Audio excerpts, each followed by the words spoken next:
Well, I need to tell you all something, and it's the most important thing I could ever say to you. In a little while, you'll know for certain that I'm putting my very life on the line and the safety of my family by sharing this with you. So I hope that buys me at least a few minutes of your precious time. If this video is taken down, it wasn't taken down by me, alright? Now I'm partly doing this to wash your blood off my hands, because God saved my life on a midnight highway one fateful night for this very cause. And He's watching, as He clearly proved that night. See, I should be dead. My sleeping driver was hurling us toward a concrete wall at 100 kilometers an hour when an angel of God was sent to wake me up from a deep sleep with just a whisper, and just in time. And for what? Not so I could win X Factor or buy that dream Porsche or marry that dream girl, but for this, for these words, for this moment, so I can tell you something, so I can warn you about something. Nothing could be more important than this. So cancel that movie you wanted to watch, skip that gym session. Don't scroll down to the next post. Just stay with me. Stay with me. Now, don't worry about the quality of the video or the audio. Just focus on the content. Listen to my voice and trust your eyes. Most of you won't care for the shocking thing I'm about to expose to you, because no one cares. No one cares. Not my exes, former friends, former bandmates, work colleagues, parents, family members, strangers. No one cares. But still, I'm doing all this for one person. One single human being out there. God is calling you, and He's looking for the last ones before the storm. And if you think you know where I'm going with this, please keep watching, because the most important part of this video comes at the end. Now, everything you're about to hear is a fact, and I'll prove it to you. I will leave no room for doubt. And nothing can stop what's coming. So this isn't a call for an uprising, boycott, protest. No. The Titanic is sinking, and it's unstoppable. All I'm going to do is point you to the life raft. And if you want to ignore me, then fine, proceed at your own peril. God knows I've tried. If you want to mock me, then at least share the video. Let others mock me too. Tell your friends. Check this freak out. Anything to help me reach someone who has eyes to see and ears to hear. And like I said, in a few minutes, you'll know why my well-being is in danger, and that of my loved ones too. Now let me ask you something real quick. Who do you think, generally speaking, runs the world? What type of people are the leaders of our countries and corporations, and the rich and the famous too? I mean, like, are they Christians? Do Christians run the world? Well, no, of course not. Buddhists? No. Do Muslims run the world? No. What about atheists? It's got to be atheists, right? Because we've come such a long way as a society, and atheism is the rational state of mind for the modern type of person, right? No. What about a mixture of people? Different types of people run the world. Let me tell you something. All the leaders from Africa to Europe to the Middle East, Israel, Syria, Iran, all the way to the Americas, all these people, and we'll get to the celebrities in a second, they're not atheists, Buddhists, or Muslims. No. What if I told you that they all belong to the same religion? A secret religion. One that none of them are allowed to talk about. One that you should worry about, because it affects you beyond belief in ways that you never imagined. Before I tell you what this worldwide secret religion thinks of you and plans to do to you, let me tell you what this religion is. And how do I know about this religion? Because I used to belong to it. And today I'm renouncing it publicly, breaking my oath of silence, which they imposed upon me and every single other member during ceremonies under the penalty of death. That's why my life is in danger. Every person you're about to see has taken the same oath as I did, over and over, no matter where on earth they're from, including Scott Morrison, your Prime Minister and mine. But see, I was plucked from it, saved from its camouflaged clamps, from its extravagant deception and its spiritual corpse, by none other than God Almighty. No one else is going to tell you this. Not your favorite singer or politician, who more than likely also belong to this hidden religion.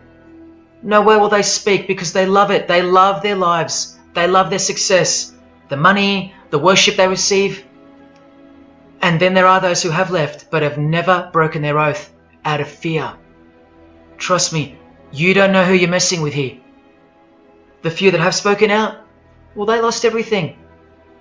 Or either their reputations and livelihoods are threatened or destroyed, or they're framed for a crime and end up in jail, or they're murdered and made to look like an accident or suicide. Now, just for the record, the God that saved me, which God was that? Jesus Christ, of course, the one and only. And He's the only one they hate, along with His disciples. So I'm invincible until He's done with me. That's why I don't fear Him. Now please don't let the name of Jesus scare you off just yet, because if you're an atheist, you're especially going to want to hear this. Christians and atheists are the most pathetic bunch in the eyes of this ancient religion, the one that rules them all. And I'm only going to show you the tip of the iceberg. And just like an iceberg, the full body of this secret religion continues down past the line of sight, beneath the ocean. It widens in mass and scope until it continues further into the depths, into ever-increasing darkness and invisibility, until it reaches its foundations, which is firmly established in thick blackness, completely unimaginable and not perceived at all to those who only ever get to see its tip peeking out of the ocean top, including most of its members. At least 75%, 80%. And unless you're a member of this religion and this secret society, as they call it, you won't be granted access to the world stage or of a position of influence. It's become a prerequisite for success now that they've gained pretty much full control and their members are in every place of prominence and power. So brace yourself for the truth that has been hiding in plain sight every day of your life, and for the mind-blowing, out-of-this-world climax to this video. Now look at this. There's a few different ways they display their allegiance. They don't do it often, and some don't do it at all. But most of them can't help themselves, because when they do it in public, it's a hidden statement, and that statement gives them a lot of satisfaction. The celebrities usually cover one eye, or hide it in some way, and obscure it, or emphasize it like this. Or they close one eye, or peek through it, through this hand gesture, all to highlight one single eye. It's called the all-seeing eye. Other times they'll just display a drawn eye somewhere, or a tattoo of it. The other method they use is what's commonly known as the hidden hand. Here, for example, River Phoenix is doing both the hidden hand and the all-seeing eye, so you can see the direct connection between the two. But in the political world, usually it's done with the hidden hand, and of course, this. That's a secret handshake for the members of the secret one-eyed religion. We'll start with Scott Morrison here, hidden in plain sight as usual, for everyone to not see as usual. Look at the handshake. I was taught this very handshake, or grip as they call it, during my time in this great school of deception. Here's a picture of a normal handshake, and here's the secret handshake. Normal, secret. Now here's Scott Morrison with Daniel Andrews. Normal handshake, secret handshake. All of them are sworn to secrecy under the penalty of death. And remember, I'll prove it to you very soon. Here's former Prime Minister John Howard giving the secret handshake, and Kevin Rudd bowing down to to this bloke in front of Julia Gillard, all of whom are members of the religion. And Tony Abbott, you'll see in a second, and he's Julia again. Now, I once heard Julia being asked in a brief interview on TV while she was the Prime Minister. The interviewer asked her, "What religion are you?" My ears pricked up as I was eating breakfast and I froze to hear the answer. And she actually said, with a sinister smirk, "I'm a member of a secret society. Next question, please." And what happened? Nothing. No one cared. No one cared that the person who represents them just confessed that she's a member of a secret society, when the Australian society is at large the only society that should matter. And why is it a secret in the first place? I'll show you. Very soon you'll know their beliefs, and you'll know their master plan, and you'll know why they take such extreme precautions with such hideous oaths of silence under the unbelievable penalties, including death, to stay hidden from the public. So what's the name of this religion? Well, I'll tell you right now. But keep in mind, the magic word you're about to hear only hides the true religion inside of itself. That's how it's secretly flourished to spread like a cancer around the world. It's a religion within a fraternity.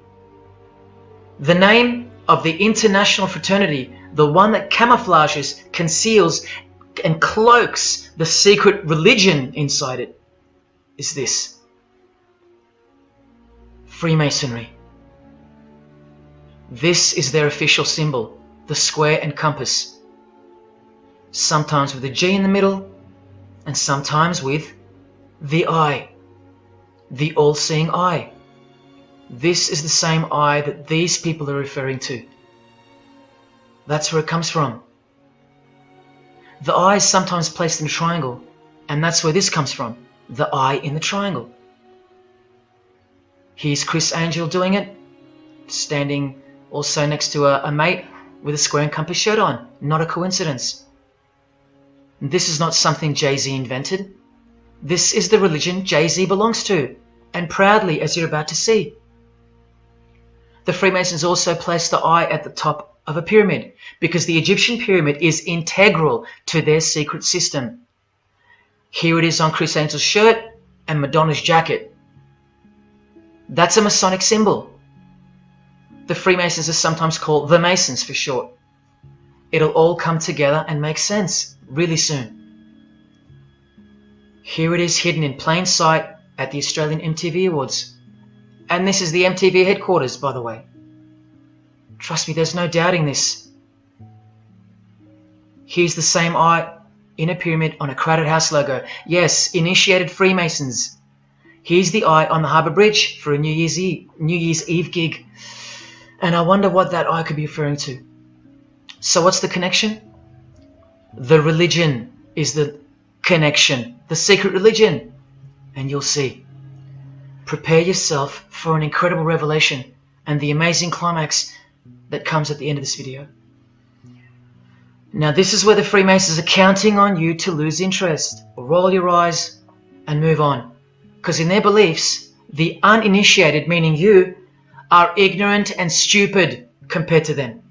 You're technically called the vulgar and the profane. Please prove them wrong. Prove them wrong. And stay with me just a little longer. Now the secret identity of this one eye lies in the heart of this religion that lives, breathes, feeds and grows deep inside of Freemasonry. And Freemasonry camouflages it very successfully. So it goes undetected and undisturbed until it ultimately fulfills a thing called the Great Work. That's what they call it. And they will succeed very shortly. Nothing can stop it now. And I think some of you can sense that something's coming. And who do we trust more than anyone in the world right now? This bloke. And there he is, giving the sign of the hidden hand in front of the whole world. The hidden hand sign is technically called the sign of the Master of the Second Veil in Freemasonry. Veil, get it? Meaning hidden. Now, am I saying that this thing that's happening in the world isn't real? No. I'm saying this. spoken like a true Freemason. And you remember this guy? A safe place and a dangerous place. We must treat this new world order, this new world of COVID, we must treat this new world of COVID even in our own homes. So what is this New World Order that he accidentally mentioned? It's common language in Freemasonry, and it has been for a long time. For at least this long. Since the US $1 bill. Hidden in plain sight, complete with the pyramid in the eye. It's the ultimate goal of this religion. And I'll show you what the great work is, at any cost. And Australia, like every other country, is now up to its neck in this pyramidal, one-eyed occult religion. You think there's nothing hidden on our own money? What about this shadow of a bloke? Who's he hiding in the background? Well, these numbers right here will tell you. And I'll show you that too. Did you know there's a giant pyramid in Australia? You want to see it? Sitting right at the centre of Australian power? Look closely, because you'll miss it. Because that's the way they designed it. There it is. Hang on. Do you see it yet? And what about now? That is the frame of an Egyptian pyramid, which we can now firmly call a Masonic pyramid, complete with a missing capstone. And if you're still in doubt that you're looking at a pyramid, there you go. A perfect to-scale pyramid hiding out of sight inside the giant frame that surrounds it. This is going to be so unbelievable to you that you probably won't believe it. Or if you're that far gone, if you really have lost touch with your own soul, you won't care. And you'll miss the opportunity to have your own eyes open first to the worst news and then to the best news you could ever wish for on this God-forsaken planet in which you're destined to lose everything you have and everything you love until eventually you lose yourself. We have to establish what this religion that's hiding inside of Freemasonry actually is, and we will. And it's shocking, but it's reality. The symbol of the Freemasons itself is not what it seems. It's a squaring compass on the surface, but it conceals something that'll become obvious when I show you. But before we uncloak Freemasonry to see its true nature, its ugly face and its shameful nakedness, because I gave you my word that I'm going to prove it to you. This is the oath they have to take. This is the oath that I took. And your favorite actors and singers, just about all your heroes, just about, even some of your relatives, who probably have no idea what Freemasonry is or was, and why they took such gruesome oaths. So for those who are going to say, my grandfather was a Freemason and he was a great bloke, or don't the Freemasons run that retirement home? Just wait. Because I'm talking to Freemasons here as well. And don't you worry, they're going to come out of the woodworks. But they're all under the oath of secrecy. Don't forget that, no matter who they are. Adele, Neil Finn, Chris Angel, or Scott Morrison. The oath comes first. And here it is. This is taken from an official Masonic publication, not intended for the public. This is Duncan's Ritual of Freemasonry. In brief, I, of my own free will and accord, do hereby promise and swear that I will never reveal any of the secrets, arts, parts, point or points of the Master Mason's degree to any person or persons whomsoever. This I solemnly, sincerely promise and swear, under no less penalty than having my body severed in two, my bowels taken out and burnt to ashes, so no more remembrance be had of so vile and wicked a wretch as I, should I ever violate my Master Mason's obligation. So now you know what they think of me. I'm a vile and wicked wretch for breaking my oath. So how can anyone ever trust a Freemason when he speaks about Freemasonry? Unless you're speaking to a rare breed like me. Never reveal any parts, not even a single point, to anyone. Here's another penalty from another degree, this time from Richardson's Monitor of Freemasonry. a legitimate Masonic publication for instructing and laying out the ritual. Binding myself under no less penalty than having my throat cut across, my tongue torn out by the roots, and my body buried in the rough sands of the sea. These are the penalties they swear to. And yes, the lodge has penal authority to execute. This is how they look when they're initiated. They have to remove all their clothing and jewelry, including wedding rings, crucifixes, the most meaningful things to them, no matter what. They have to go, because complete allegiance to the society is required. You're blindfolded at every initiation because you symbolize someone who lives in utter darkness before you receive the light of Freemasonry. And that light will become so obvious to you in a bit. The secret that is being unveiled by incremental degrees to the candidates in the lodge is staring us in the face in daily life. And that truth is pretty scary if all you know and all you have is this world. But they know much more than that. At one point, when the blindfold comes off, this is what you're surrounded by. Blokes dressed like this, holding swords to your face. And that's nothing compared to what comes later.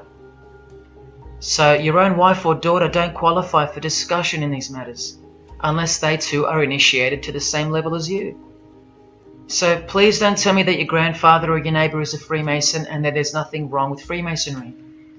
How would you know when they're under oath never to reveal anything to anyone? The whole successful system is constructed by the art of lying to the public and to their own members of lower degrees. And we trust these people? Now here are the illustrations for the signs and handshakes. And you only receive them after the oath has been taken. This is the sign you do upon entering and exiting the ritual room while facing the Grand Master. It stands for throat slit. And it goes like this. A continual reminder of where you are and what awaits you if you have a change of heart or rebellious spirit. And here you have the illustrations of the secret handshakes. Look familiar? And this is the sign of the Master of the Second Veil. See? Purely Masonic. You don't pick this stuff up off the street. Now this is how it's generally executed in the public arena.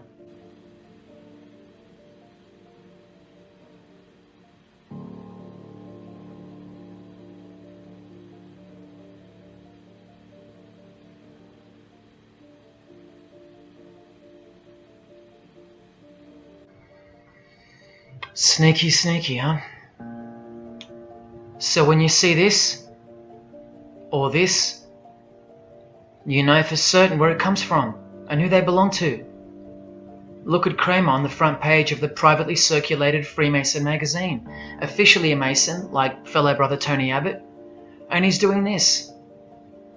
That's a direct link to the mysterious all-seeing eye of Freemasonry. There it is on the walls of the inside of a lodge room. So there's no reason to doubt that those who do this belong to this. This is another sign they do quite prominently. It's the sign of silence. This is from Richardson's Monitor of Freemasonry again, a finger over the lips. Now these signs are slightly morphed over time, so covering the mouth in a variety of ways is the expression of being bound to secrecy and silence. Silence or death, as Little Wayne here is portraying. Here's the oath of a second-degree Freemason on page 21 of Richardson's Monitor of Freemasonry. Binding myself under no less penalty than having my left breast torn open and my heart and vitals taken out, thrown over my left shoulder, should I wilfully transgress any part of this my solemn oath. In this degree, the penalty is to have your whole body dissected, bowels removed and heart cut into pieces and thrown into a field, where you are eaten by animals, all to protect the secret religion of the rich, powerful and famous. In the Knights Templar degree, the penalty is to have your head cut off. Listen to this penalty. And this one has happened throughout history more than any other, because it works so well without having to resort to death or the threat of death, and it's easier to execute. Now this applies to all areas of industry. It's done through the ruining of your reputation by fellow Freemasons, pointing him out to the world as an unworthy vagabond, by opposing his interests, making life very hard for you, by deranging his business, by transferring his character wherever he may go, and by exposing him to the contempt of the whole fraternity, the secret society, and the world. Wow! How many people do you think they've threatened, ruined, framed, cheated, and utterly destroyed to protect their secret religion? And in case you think the Masonic Lodge hasn't got the authority over the initiates, especially the ones in the higher degrees, this is from the Encyclopedia of Freemasonry. Under mandate, the orders and decrees of the Grand Master or of a Grand Lodge are called mandates, and implicit obedience to them is a Masonic obligation. And in Sickles' Monitor of Freemasonry, you plainly see they have a right to kill. A lodge has a right to exercise penal authority over its members, exercise the penalties. So don't let a Mason tell you, oh no, that's just symbolic, the oath. Their laws are above the law of the land, and the proof are the oaths themselves. Because in normal society, you can't ask someone to accept having their throat slit as a penalty in order to be a member of any club or workplace. Unheard of. But not in Freemasonry, not in the secret society world. I told you, you don't know who you're dealing with, and what's coming for us all. Here's what they think of the public. Here in speaking to the candidate, it's stated, but have a care not to defile the sanctuary by a spirit of curiosity, meaning don't try to join us just for fun. And take care not to increase the number of the vulgar and profane, meaning don't invite too many outsiders to join because they're vulgar and they're profane. This is more or less an invitation-only fraternity. Here from the Encyclopedia of Freemasonry again, written for Masons only and written by 33rd degree Masonic legend Albert Mackey, stating the same thing. Masonic definition of profane: one who is ignorant of the sacred rites of Freemasonry, one who is not allowed to enter the temple and behold the mysteries, and here, being uninitiated. That's the world at large. And here from this old ritual book written by the same legendary author, in the 33rd degree initiation, the Mason drinks wine from a human skull, which has been the cause for a few to leave Masonry, because they wonder, whose skull is this? In the 30th degree, part of the ritual involves stabbing skulls. Illustrated right here. The process of submitting the member further and further involves things like this. See, the candidate who's seeking admission into the next degree to receive more light has to be humiliated and intimidated. This guy here has his foot on the candidate's head. This is what our celebrities and politicians and the most prominent members of our society have done and continue to do. No one is exempt from this. And this is the intimidating and frightening path that you must take that binds you to the secret society before you are revealed the true beliefs of the religion. So can you see the risks I'm taking? You have to stay till the end.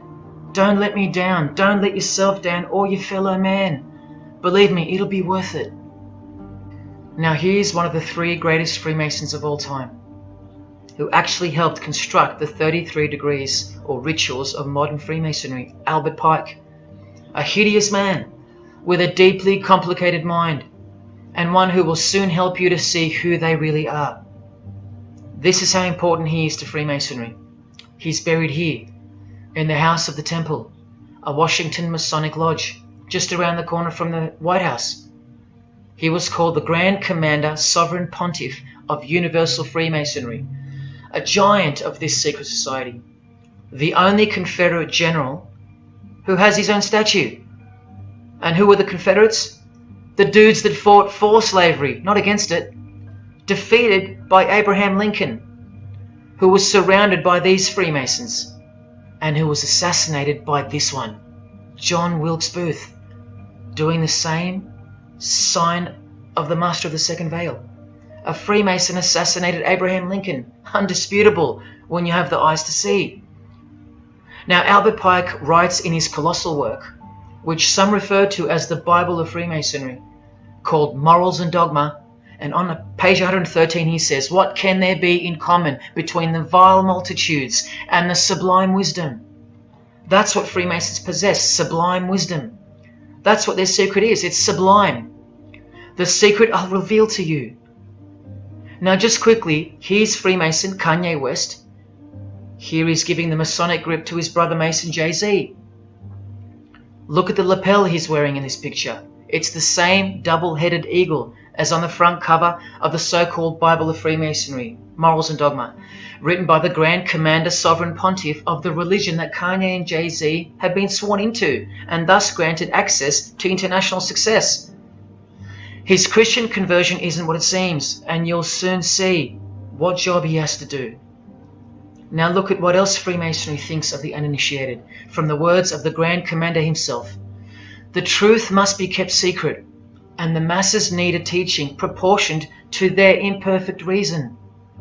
I hope you're listening, because we're about to get going here. These truths were covered from the common people as with a veil. There's that veil again. And the mysteries were carried into every country. Freemasonry was secretly imported from the East into the whole world to weave its web in the darkness to increase and advance its agenda. The sages, meaning the enlightened ones, always had an esoteric creed, unknown to the vulgar. And here he says, to the end that the vulgar heard, seeing might not see anything, and hearing might comprehend nothing. Are they right? Am I wasting my time, laying it all down for nothing? Because they know you so well? Your favorite celebrity and politician's secret religion is beyond the reach of the vulgar. Vulgar is what you are to them. He won't tell you. She won't tell you. And they won't tell you.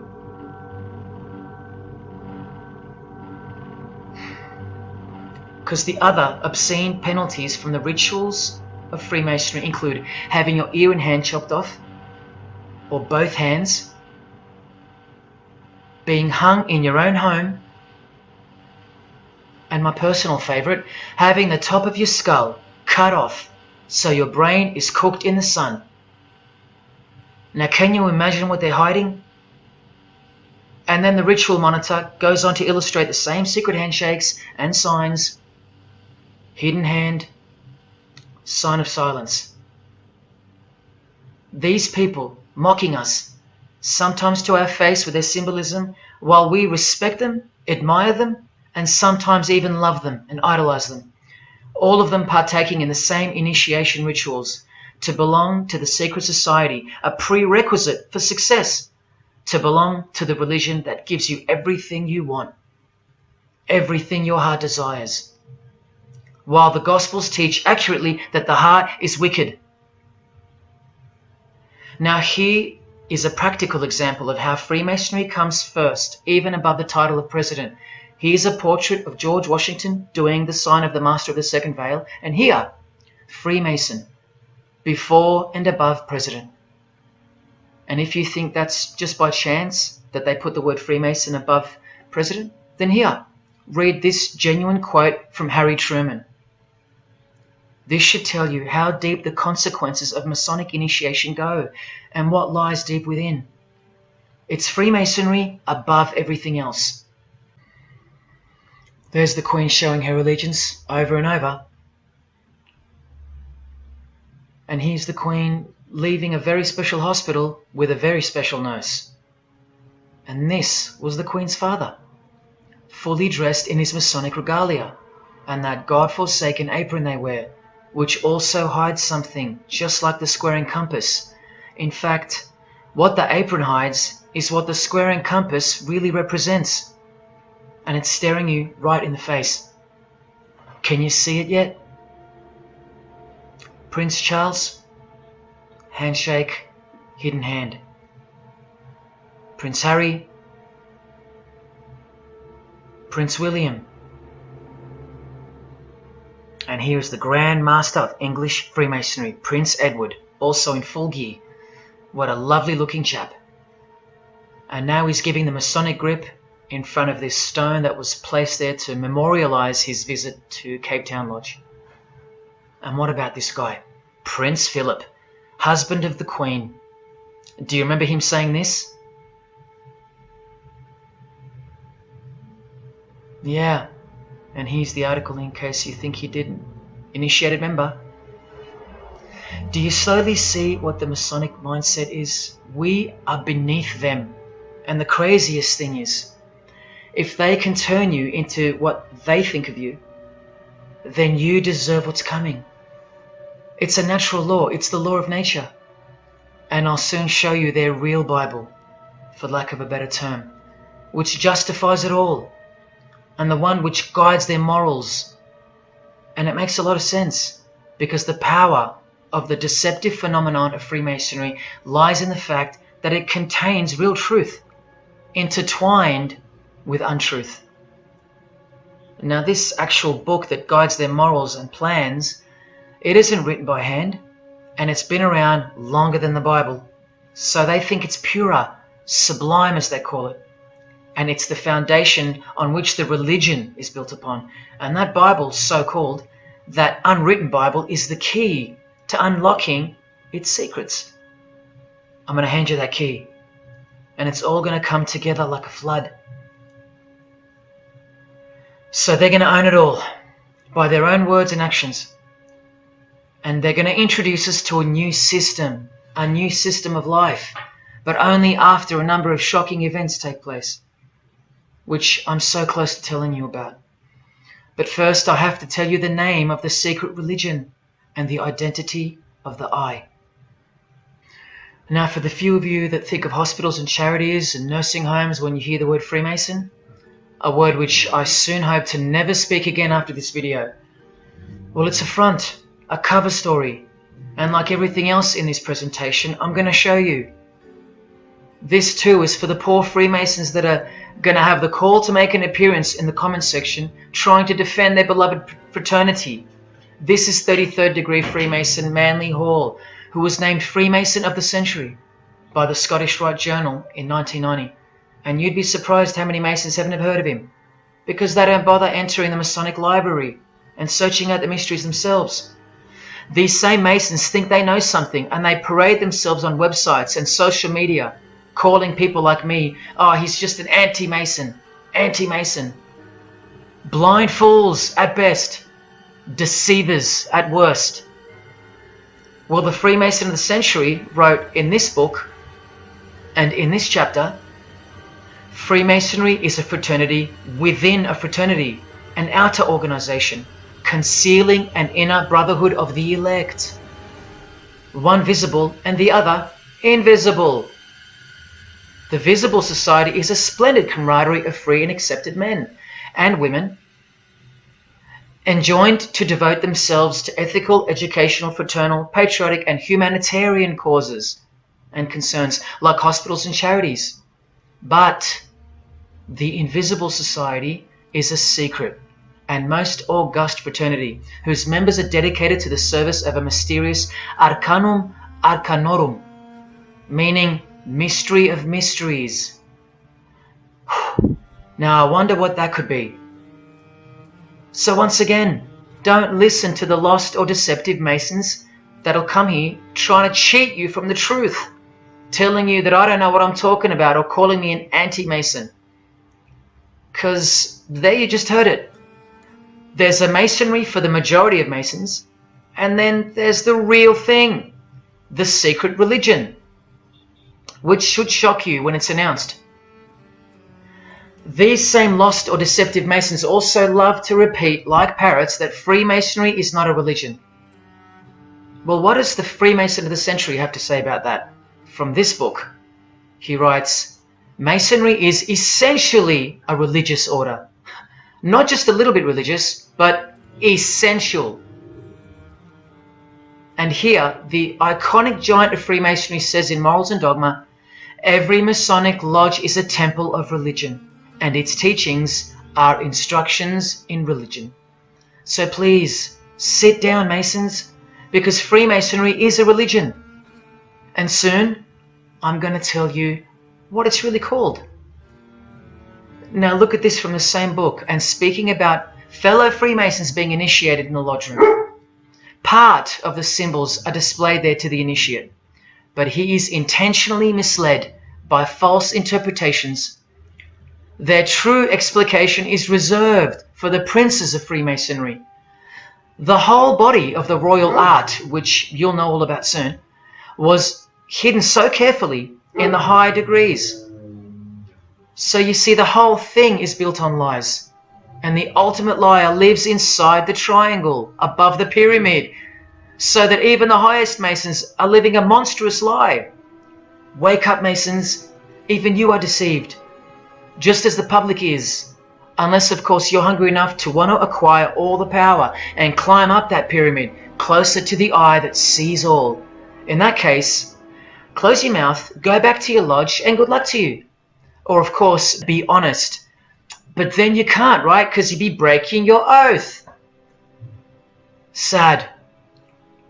Oh, it's good to be free, under the wing of the true master. Stick around if you're interested, and you'll get to see some wonder.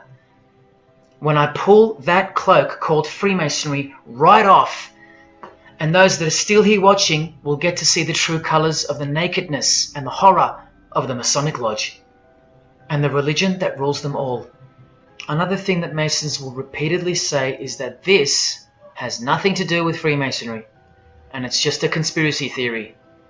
Well, the 33rd degree Freemason of the century also wrote this book about 100 years ago, The Secret Destiny of America. And look at the front cover. And I'll tell you why America is so important for the ultimate goal of the secret society. It's disturbing, but it's also essential in understanding the near future and what's going to take place. So for the Freemasons that still say that this is not a Masonic design, especially this Masonic website called Masonic Info, insisting here that even the eye in the triangle or pyramid is not Masonic. Completely laughable and pure disinformation for the stupid masses. Try arguing against this. This is from a 1960 copy of the New Age magazine, an official organ of the Supreme Council of 33rd Degrees. No higher authority in the United States to speak of the relationship between Freemasonry and the US $1 bill. Masonic symbolism in a $1 bill. Look at them all. 13 leaves, 13 bars, 13 feathers, so on and so forth, and of course, this. The Masonic all-seeing eye. Located in the pyramid. So, you think this is a conspiracy theory? Or just a plain conspiracy? Well, here's JFK, yes, a Freemason, but one who had enough. When he wanted to print money disassociated from the Masonic central banks, just like Abraham Lincoln, and he paid the price for it as well. Listen to the speech we never hear about in school. More proof that they control the education system, here and everywhere. Please, just have a quick listen to this. Ladies and gentlemen, the very word secrecy is repugnant in a free and open society, and we are, as a people, inherently and historically opposed to secret societies, to secret oaths, and to secret proceedings. For we are opposed around the world by a monolithic and ruthless conspiracy that relies primarily on covert means.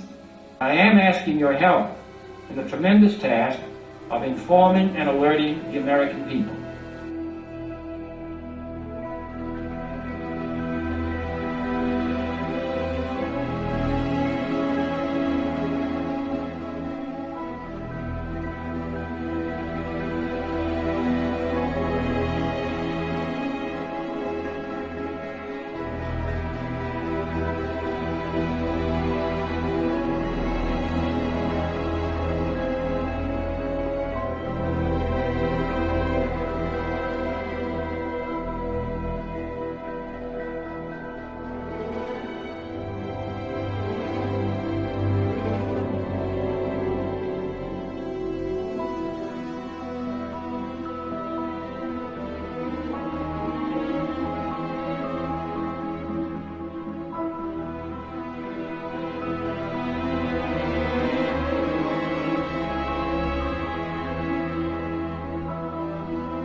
As I said in the beginning, you're just seeing the tip of the iceberg peeking out from the ocean top. I told you, all personalities in the field of great influence are initiated members of Freemasonry. Otherwise they wouldn't be there. Within 60 seconds of me telling you what international Freemasonry really is, I'll prove it to you. Unequivocally, within 60 seconds. And then I'm going to drive it home, and then I'm going to show you what they're planning with this new age they're implementing, and then the conclusion, which is by far the most important part of this presentation. So when you hear me tell you the truth in just a moment, don't switch off in disbelief, because you can't believe that your favorite idol or whoever could possibly be involved, like you know them or something. You don't know these people. You do know that they're under oath never to reveal their beliefs to you. The vile multitude. It's time to trust your eyes now, not your feelings, especially after all that I've shown you. This is why the secret religion is so hidden. This is why it's so ingeniously designed through layers of lies upon lies, cloak upon cloak, and oath upon oath, concealing the truth for its chosen few. What is Freemasonry? What is the most secret yet most powerful religion in the world? Well, that's easy. We live in an evil, evil world. So there's only one religion that befits it. Freemasonry is Satanism in disguise. Now start the clock. From Morals and Dogma, prepared for the Supreme Council for 33rd degree. That's the highest degree in Freemasonry, and written by the undisputed heavyweight champion of modern Freemasonry, Albert Pike. On page 321, he boldly states, Lucifer, the light bearer. Strange and mysterious name to give to the spirit of darkness. Lucifer, son of the morning. Is it he who bears the light? Doubt it not. Did you hear that? Lucifer is God, and do not doubt it. Come on now, stay with me. Here from the Encyclopedia of Freemasonry, written by 33rd degree Freemason, a beloved member of the craft, Albert Mackey. He tells us whose name represents the good principle in Freemasonry's secret worldview. Writing under the Masonic meaning of the word pentagram, he says that the pentagram, depending on its position, represents good or evil. See how he puts the positive aspect in the first position? Good first, evil second. Good or evil, light or darkness, victory or death, initiation or profanation, Lucifer or Vesper. Lucifer is good. Lucifer is light. Lucifer is victory. And Lucifer is true initiation. See, if you're not initiated, you're profane. If you haven't figured out that God is Lucifer, you're vulgar and profane. You're stupid, in their own words. That's the beginning of their big secret. God is the devil, and we're already in hell right now. Now from the Freemason of the Century, Manly Hall, and this will make it 3 out of 3 legends of Freemasonry stating the same thing. In The Lost Keys of Freemasonry on page 76, when the Mason learns that the key to the warrior on the block is the proper application of the dynamo of living power, he has learned the mystery of his craft. The seething, surging energies of Lucifer are in his hands. Do you see? The world's hidden religion, with its universal one-eye symbolism, who was revealed slowly and by degrees only to its dedicated members, is Satanism, or Luciferianism as they prefer to call it. Now all the oaths make sense, don't they? Now all the rituals make sense. Now all the penalties make sense. And their secret signs and symbols and handshakes all make sense. While the bulk of Freemasons make the external image of the fraternity and know nothing of who rules over them and who or what they're protecting. But which craft do you think the Freemason of the Century is talking about here? Which craft? Which craft? Which craft? witchcraft. You need to slowly wake up now. Witchcraft is the royal art of Freemasonry, jealously guarded and reserved for the few. I'll show you clear as day that this is in fact true. This is the symbol of Satanism. And this is the symbol of the lodge of female Freemasonry called the Order of the Eastern Star. Look at that. Satanism, Freemasonry.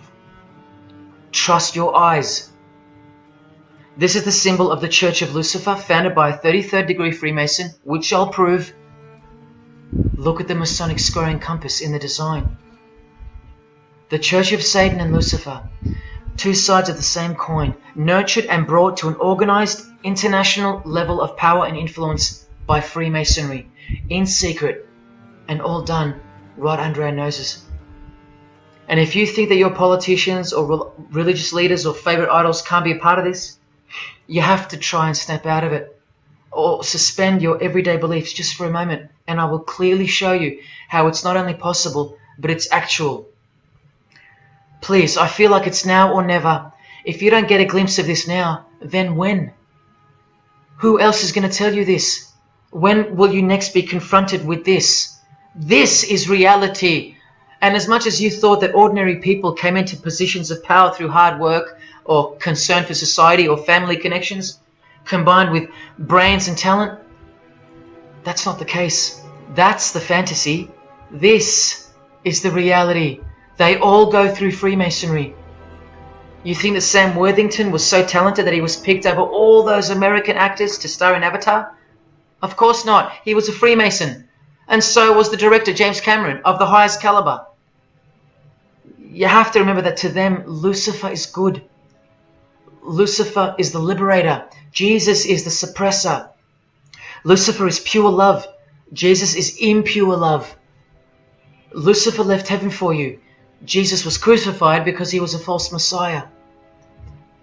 The world has always been deceptive, and we have been magnificently deceived. Here is an incredible example. Pay attention. This should blow your mind.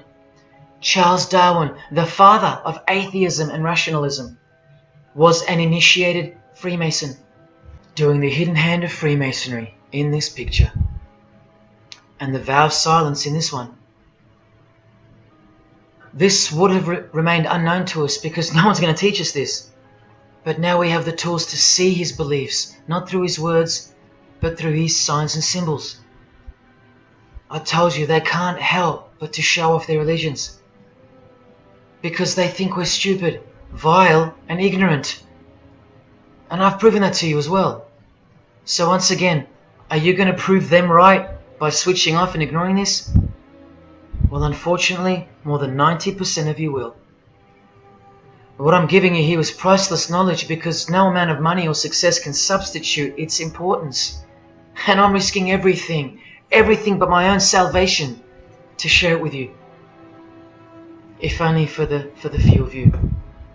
Think about what you've just seen here with Charles Darwin, because I don't know if you got it. You cannot be accepted as a candidate of Freemasonry unless you believe in a supreme being, as exemplified here with Phil Collins, speculated by some to be an atheist, but this seems impossible because, being a Freemason, he has to believe in a higher power, or more accurately, supreme being, and I can personally vouch for that. And look here in the Masonic Oath itself. The candidate says, "I will not aid or be present at the initiation of an atheist, a madman, or a fool." Freemasonry believes that to be an atheist is to be the equivalent of a madman. And they're right. Yet while they propagate atheism around the world, in universities and schools, Charles Darwin himself was a believer in an intelligent designer, a supreme being. He had to be, because he's a Freemason. And that intelligent designer that gave birth to us is named Lucifer in the highest degrees of Freemasonry. See? Never tell. He lied to you, because that's what Freemasons do. The whole thing is a giant lie that was carefully constructed by mutilating the truth, because mutilated truths make the most successful lies. This is the secret to their success, a lying tongue and a lying spirit from the 1st degree to the 33rd degree, to each other and to us. I've proven that as well. And what did Jesus, how did he describe their God? The father of lies. How accurate. The one who comes to cheat, kill and destroy. How accurate again when I tell you their plans. Look here, Charles Darwin is noted as an influential figure by the Satanic Temple. And proof for them, apart from the intelligent design that is all around us, that Lucifer is real and that he's the god of this realm, is the power of witchcraft or magic. Magic works because there's a hierarchy or a pyramidal power structure in the spirit realm, a realm devoid of any love for you. And these spirits can be conjured up and summoned by the practitioners of the royal art of Freemasonry.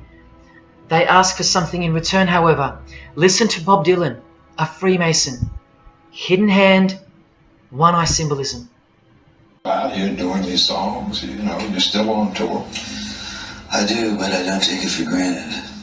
Why do you still do it? Why are you still out here? Well, it goes back to the destiny thing. You know, I made a bargain with it, you know, a long time ago, and I'm holding up my hand. What was your bargain?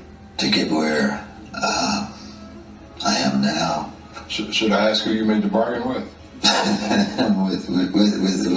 with the chief commander. On this earth? And in this earth, and then in a world we can't see. How does one communicate with Bob Dylan's chief commander, Lucifer? By the jealously guarded royal art of Freemasonry, witchcraft. This is from the Encyclopedia of American Religions. Secrecy is bolstered by a system of initiations and degrees, the Freemasonic system. The material which is kept secret is the magical knowledge of the group. This knowledge may consist of rituals and powerful magical formulas. Do you think J.K. Rowling isn't a Luciferian? In this article, J.K. Rowling reveals the inspiration behind the Deathly Hallows symbol. And what is it? The Masonic square and compass, with the one eye that all the celebrities mimic. That's the inspiration. They're all members of the secret society. If you think that doesn't prove anything, here she is with her new tattoo. It says Solve Coagula. Also a song title by fellow Freemason Marilyn Manson. And where does it come from? Here, the Baphomet. The image of Lucifer as conceptualized by another Freemason, Eliphas Levi, in his book The Doctrine of Transcendental Magic. This horrid thing, with breasts, a penis, and a goat's head with two horns, has these words written on its arms, Solve Coagula.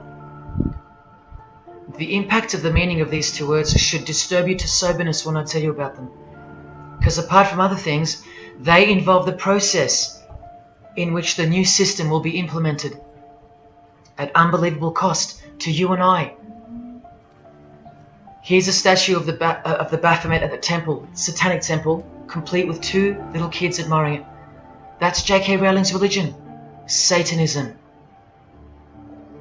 The secret religion for the highly evolved and the highly successful. Welcome to the real world. The same Masonic author writes in The Doctrine of Transcendental Magic, in the ceremonies practiced at reception by all secret societies, there are found indications of a doctrine which is everywhere carefully concealed, and that is witchcraft. And in his History of Magic, he tells us it is the royal art, and that's what Freemasonry calls it. And where did he get his inspiration for the Baphomet? From the Knights Templar, another secret society who were banned, and some of its members were executed in the 1300s for glorifying evil, as it's openly stated here in the Satanic rituals. And where do modern day Knights Templars reside now? Within high degree of Freemasonry, right here. Again from the encyclopedia, and listen to this. The continuing impact of speculative Freemasonry, which means modern day Freemasonry, provided fertile soil in which new magical orders could grow. Magical orders, meaning other branches of secret societies, of which Freemasonry is the umbrella. because Freemasonry is the king of secret societies. Just like JFK tried to tell us, it's the prestigious channel that one must go through. And it is the reason that the oldest religion in the world has made a colossal comeback and is now on the brink of success. Which, as I said, nothing can stop now. And again from the encyclopedia, the groups wear ritual garb and meet in magical lodges. And where do Masons meet? In the Masonic Lodge. Like here with a magical pentagram on their checkered floorboard. Are you believing your eyes? Or are you making excuses? Here's another statue of the Baphomet at a Satanic temple doing the sign of the horned god Lucifer. The hand sign mimicking the horns on his head. And of course the upside down cross. And here's Barack Obama doing the same sign. And the sign of silence with a twist. Who do you think he's mocking here? You and I. But mainly Christians. Because Christianity is the one force that has stood between you and the inconceivable horror that is awaiting us and is on its way. Here's an article on Barack Obama, and that's his hands adjusting his presidential seal. And there's his Masonic ring, and the sign of the devil's horns, over and over. Freemasonry and Satanism are intertwined. Look at these Masonic politicians throwing up the devil's horns. George W. Bush. Look how sneaky and sinister the look on his face is here. And the manner in which he's delivering the sign. In front of the whole world. Is he a fan of rock music? Is he saying I love you in sign language for the deaf, like some people like to say? This is his fraternal order called Skull and Bones, also known as the Order of Death, where you lie naked in a coffin with what's called a temple prostitute during initiation. Clearly a Masonic order, with this guy displaying the hidden hand of Freemasonry. In Stanley Kubrick's last movie before his death, he's telling you that all prominent members of industry, including politics, as the movie goes on to show, are members of a satanic secret society. In it, he shows the members engage in an orgy and feast after the ceremony of dedication to their horned god. To identify which secret society he's referring to, he leaves the clues in the artwork. Not once, not twice, but 3 times. The One-Eyed Religion. And who do you think the title of the movie is dedicated to? None other than the stupid, ignorant and uninitiated masses watching the movie. And you know it now. He knew that when we'd leave the cinema, we'd be commenting on the performance of Tom Cruise, or giggling about the orgy scene, or just being disappointed because the movie went too long, or some other meaningless critique, with eyes wide shut.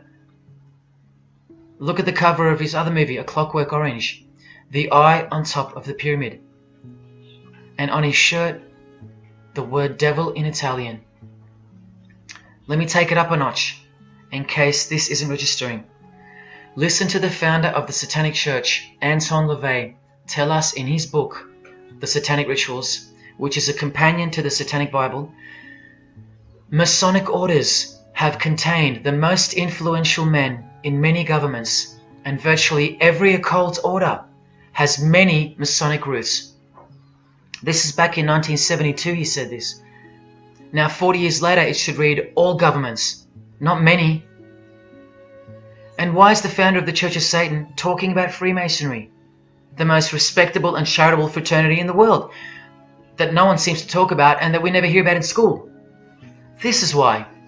Because the Satanic ritual is a blend of Gnostic, Kabbalistic, Hermetic, and Masonic elements. That's crazy, because Freemasonry is a blend of Gnostic, Kabbalistic, and Hermetic elements too. Any Masonic writer will confirm that. But how can that be? Because Freemasonry is Satanism in disguise. On page 106, every rite of the Black Order employed Masonic principles. Every rite of these Black Orders, one of which was called Freunden von Lucifer, which translates to Friends of Lucifer. And guess what? There are numerous manifestations of Satanism in Masonic ritual, including the goat, the coffin, and the death's head. Please awaken, O sleeper, and let the glorious light of the truth dawn upon your sleepy eyes. How did Freemasonry get away with this? Just like Jesus, the greatest enemy of theirs, said they would, by dressing the wolves as sheep. A satanic underground carefully cloaked in Christian trappings. That's how Freemasonry got away with it. We can't find out about it because they run the media and the education system clearly. John F. Kennedy was brutally assassinated after he attempted to inform us that we are opposed around the world by a monolithic conspiracy. Did he know that Lucifer was the god of Freemasonry? I don't know.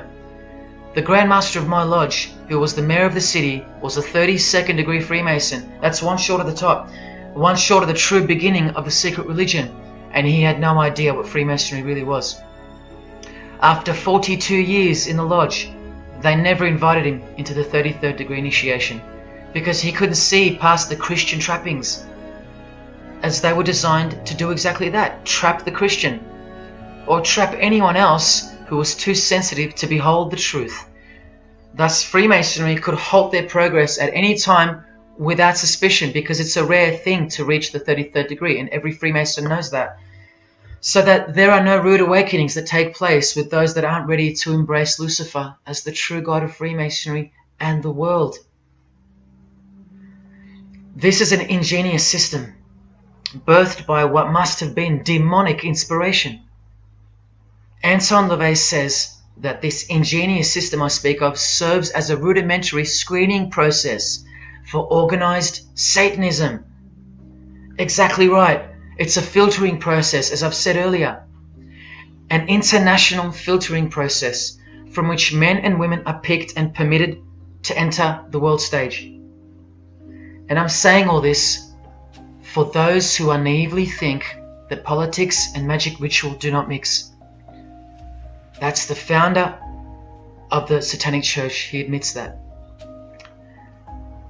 Admissions that were never heeded because no one cares. How else did the Freemasons pull the wool over our eyes? The companion to the Satanic Bible tells us that as well.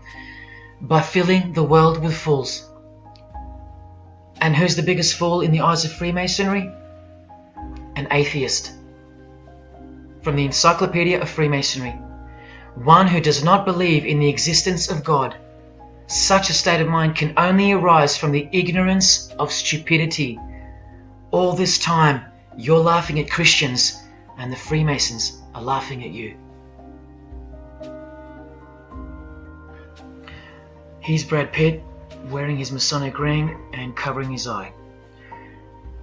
Now here's a genuine quote from Brad Pitt, the Freemason. In short, I could really try on something different for myself. That was Satanism. It's working out really well. I made a pact. That's why. You don't believe him? Bob Dylan does. And the hand sign they all do. Allow me to show you what it symbolizes. And now that you know what you know, it should make sense to you.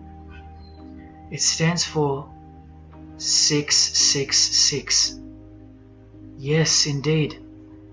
Satan's number, foretold by Jesus Christ. Now just hang on, let me prove it to you. Here it is for all to see on this shirt design, worn by Guns N' Roses guitarist Slash. See the I in the middle of the 6? Repeated 3 times? That's 666. In this one, the design in the shirt is clearly demonstrated by the person wearing it. Another example, the hand sign with 3 6s on the shirt. Here's a movie poster, the hand sign and the 6 on his lapel. Connect the dots. Here's Don Cheadle, the hand sign, and here he covers one eye with the dice. What's the number on the dice that he holds toward the camera? 6. There's literally 3 6s that manifest in the hand sign itself, like this. That's why they do it. Here's Drake with the most obvious example, holding up the hand sign with the all-seeing eye of Lucifer on his bicep. And here, blatantly connecting the 6 to the hand sign on the artwork to one of his songs. The hand sign over one eye, obviously signifying a 6. This is proof. The number is mystical and it's grounded in reality, and it's related to sex rituals within witchcraft. You'll see, I'll show you. But if that's not enough, there. Drake is clearly intending that hand sign to be a way of communicating the number 666. A hater of Christianity and Jesus Christ. But I wonder why. He has everything he desires. Christians aren't suppressing him. He doesn't hate Buddha or Muhammad. None of them do. No. Jesus is who they hate. But they protect Freemasonry by communicating its presence in their lives not by word, but by symbols and signs. Disciples of Lucifer. While you don't believe it, they take it very seriously, and they mock you by displaying it in your face. They know the truth. The chief commander, the one at the top of the pyramid, is Satan, the god of this world, just like Jesus told you who he is. Britney Spears doing the 666 over the eye, and look at this, the devil's horns while she wears the seal of the US $1 bill, designed by Freemasons. You know why now. You just have to stop denying it. Freemasonry is Satanism in disguise. This is how they tell you. Let's go to Britney's close friend, whom she tongue-kissed in front of the world, sexualized as these people are, and for all the girls out there to be inspired and corrupted by. Madonna, wearing the same Masonic design as Britney. 666 hand sign, the one-eye symbolism, and the vow of silence. The vow of silence with her fellow practitioner of witchcraft. The Masonic eye in the triangle behind her, and now the upside-down cross of Christ on her outfit.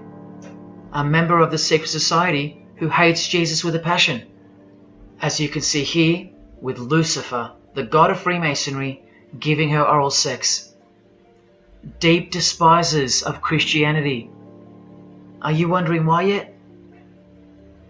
The sign of the devil's horns here, meaningfully placed and done with precise intent, like with all of them.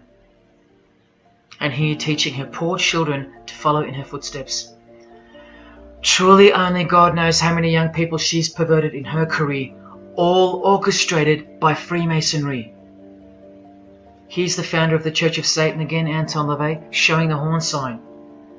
The horned god of the witches, as illustrated by Una Woodruff in her book Witches.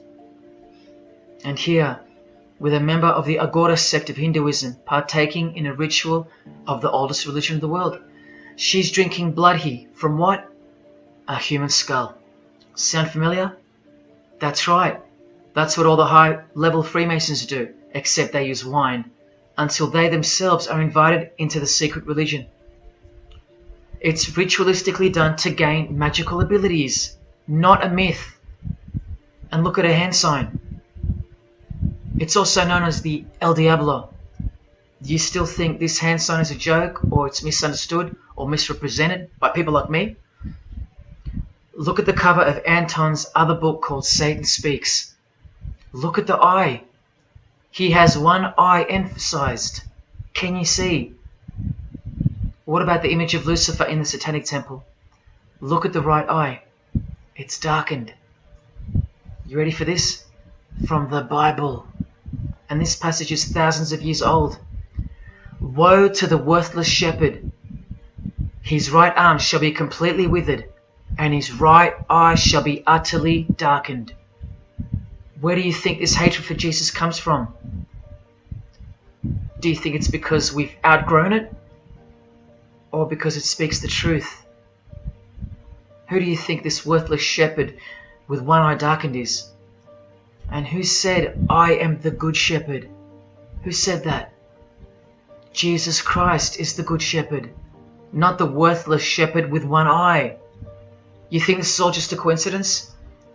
Just hang tight a little longer and you will see some wonder. Here's Anton LaVey with Freemason Marilyn Manson, and here's Marilyn covering his eye. In case you forgot that this is the eye of Freemasonry, the international religion they all belong to. Here he is, giving the sign of the Master of the Second Veil, the hidden hand of Freemasonry, along with his Masonic ring. You know how many presidents and journalists and common men have tried to expose Freemasonry? Or get it shut down, get it banned? Well, those days are long gone. Marilyn Manson, the Freemason who tears the Bible into pieces on stage during his performances, he captured the fundamental purpose of Freemasonry's existence very well when he said in an interview with Spin magazine in 1996, "Hopefully I'll be remembered as the person who brought an end to Christianity," echoing the dreams of grandeur, just like his spiritual father. Now Kesha, one-eye symbolism of Freemasonry, the eye in the triangle, and the sign of silence. So she's a member. And behold, an inverted cross in her music video, inverted cross on her outfit, and a satanic pentagram on this outfit, just like the symbol of female Freemasonry. You think none of these Freemasons look like witches? Really? And none of these witches in the making? Remember, 90% of them don't know what they're serving, or what they're doing there, or why they're taking oaths of such silence and such penalty. Avril Lavigne does, showing her allegiance with the one-eye symbolism, participating in lesbianism in a video, influencing the masses, subtly stealing our innocence. And what's on her helmet? One eye. And doing the El Diablo with pentagrams at her concert. Anthony Bourdain with his one-eye symbolism, he was openly a hater of Christianity. And what kind of woman would suit a man like this? Well, a fellow member of the secret society who hates Christianity too, of course, Asia Argento. One-eye symbolism, again and again. The sign of Lucifer's horns, and this pose of his image. Remember the Baphomet. There's Asia mimicking its pose, complete with the finger position. Creatures with breasts and an erect penis and a goat's head. You know, things you find normal now, thanks to international Freemasonry, normalizing evil and filth through multiple levels of and avenues of propaganda and influence, including television, movies, music videos, schools, education, through legislation, through passing of laws to protect the evil nature, and of course through your favorite idols. Chris Hemsworth, just your everyday good Aussie bloke? I'm afraid not. One-eye symbolism and the sign of silence, both of which mean he's taken all the disgusting oaths of Freemasonry under the penalty of death, thus catapulting him over the competition, never to promote Christian values or Jesus Christ again. The 666 hand sign, and now, see how the hand symbol makes sense? Amber Heard, who was married to this Freemason, who's best friends with this Freemason. I told you they only date, marry and associate with their secret society. Here with the 666 over one eye, and this tweet. I think it's a tweet, I don't know. Look at the one eye closed, darkened if you will, and identifying its meaning with the devil's hand symbol. Of course, she camouflages the whole thing with her misdirecting words for the dumb masses. But we can see through that now, right? Oh, look, it's Elon Musk replying. He's a fan of Amber Heard. Or is there more to it? Good sign, he says. The sign of the devil's horns. The fertility god. The sex god. That's what he's referring to. Why on earth would he point that out? You know why. But to be sure, let's go to his wife or girlfriend, Grimes. One eye. And whose eye is it? You know that too now. The god of this world, who hates Jesus Christ just like she does. 2 inverted crosses of Christ and the pentagram. And what about Elon's mother? Of course, all members of the secret society. Most of us who never even knew it existed. Blink-182 initiated member with some of his secret brothers from the lodge. Vow of silence. Sign of the devil. Cyndi Lauper, all-seeing eye. Vow of silence. the sign of the god of this world. Christian Bale, who thanked Satan at an award show, doing the sign of the master of the second veil, the hidden hand of Freemasonry. Ashley Tisdale, all-seeing eye, social media post, and hanging out with her boyfriend, who proudly wears the Satanic cross. You think they belong to the same religion? Of course they do. Bonnie Wright, one eye, and the Satanic horns. John Cleese, I include him here because he's a well-known hater and mocker of Jesus Christ and Christianity. He got rich off it, and he's a proud Freemason, showing his allegiance. Motley Crue, Nikki Sixx, Tommy Lee, Vince Neil holding a cross upside down, and their album cover. Secretly Freemasons under oath while promoting Satanism in the open, doing their job and influencing the masses to hate Jesus and Christianity and to live a life of sin through seduction of their music. Secret Society member Jimi Hendrix hiding one eye and telling you about the secret powers of music. Nirvana, Kurt, bass player Chris, Dave Grohl, Dave and Jack Black making the sign of the pentagram, a geometric tool used in the magical curriculum, and Dave wearing his upside down cross. Hard to listen to all those beautiful songs he's written now. Courtney Love and her daughter glorifying the symbol of Satan, and Nirvana discovering something on a road trip while covering some numbers up. Proud Satanists, all secret Freemasons. Here's Quentin Tarantino. Now that we know what we know, can you see through this picture to reach its true meaning? The all-seeing eye, whose identity is revealed by the hand gesture, which is 666, with the vow of silence and throwing up the devil's horns, which I hope you can finally see means something. Share. Can this get any more obvious now? The sign of the vow of silence being made with the sign of the devil, telling you that the secret which isn't to be spoken of is Lucifer, right there in front of you. Speaking through signs and symbols, like Confucius said, signs and symbols rule the world, not words nor laws. Cardi B, I just want you to see a few connections between the one-eye symbolism, the 666 hand sign, and the horned God symbol. Eddie Izzard, all-seeing eye, hidden hand, and mimicking the horns of the Masonic God. Oh, but men love the darkness rather than light, as the scriptures put it so solemnly. Look at how precise that statement is, with high-ranking Freemasons loving the darkness so much that they define the darkness itself as light. Watch. In MasonicWorld.com, an article by Worshipful Master John Alexander, who has journeyed from the lower degrees to the high and sublime degrees. This is the religion of our leaders and celebrities, so listen. He writes, every ritual from the high and sublime degrees that I've ever read contains the statement, I beg you to observe that the light of a Master Mason is darkness visible. I put it to you, brethren, that this is the most accurate description of Masonic light that you will ever find. Think about what you just heard, because this is what they learn. Masonic light is darkness. And this is before they enter the real religion of Freemasonry, Satanism. That's why in the high degrees the ritual states to the candidate, I beg of you to observe, meaning to ponder, to contemplate what they mean by the statement. My 32nd degree Grand Master, he never understood. And they don't push you, remember? It's all a screening process to weed out the weaklings who can't handle the truth. The truth that this is how the all-seeing eye sees things. Evil is good and good is evil. Look at what he says immediately afterwards. In keeping with our normal Masonic practice of burying our important truths deeply, the ritual sets out to immediately disguise this truth. Usually people bury their lies, but Masons bury their truths. Because their truth is that God is the devil and that we are in hell.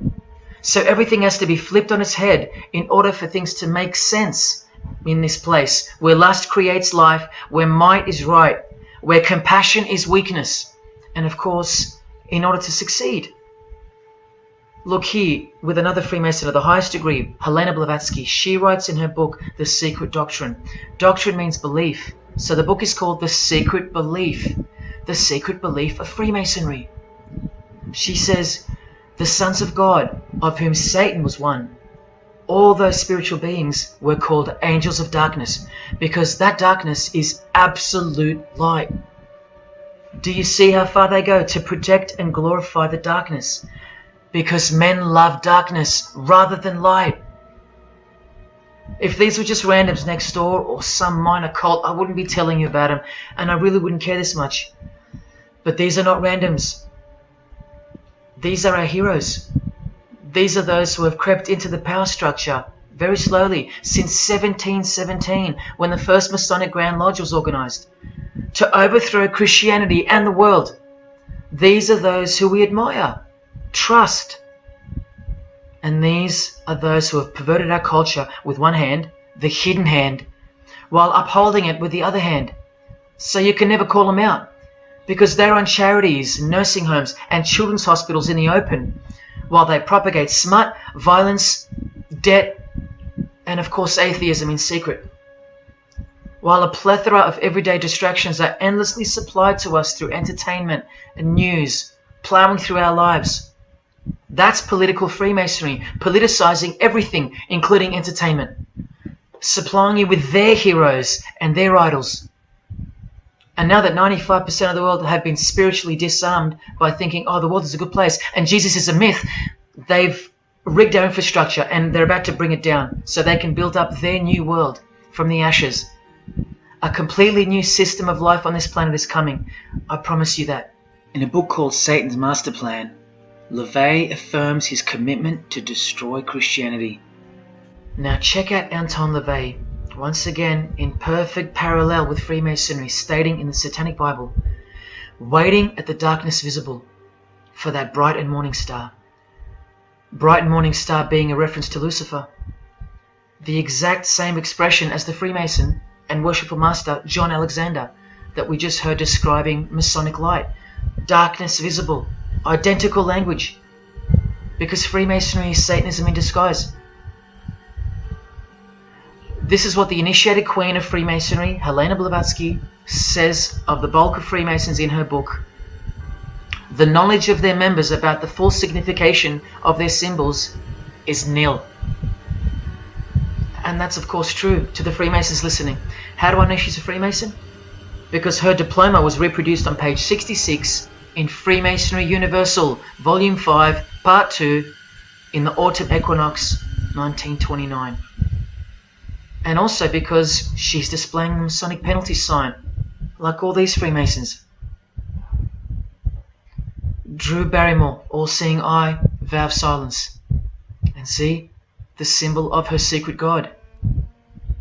Elijah Wood, one eye, hidden hand of Freemasonry, and the devil's horns.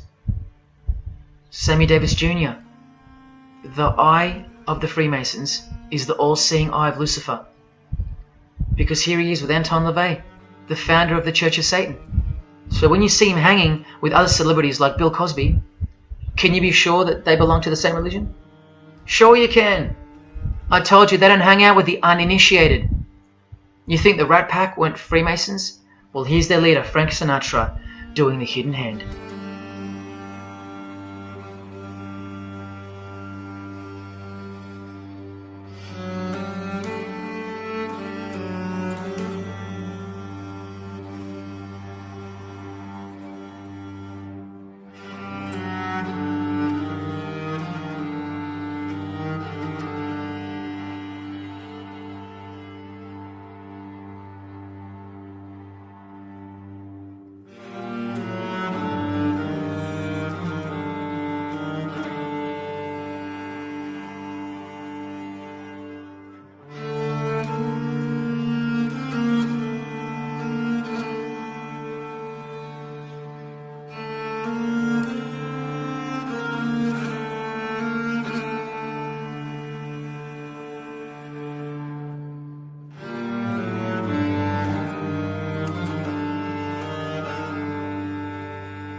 introduced to the music industry. I swear I wanted to be like the Amy Grant of music. Yeah. But it didn't work out, and so I sold myself to the devil.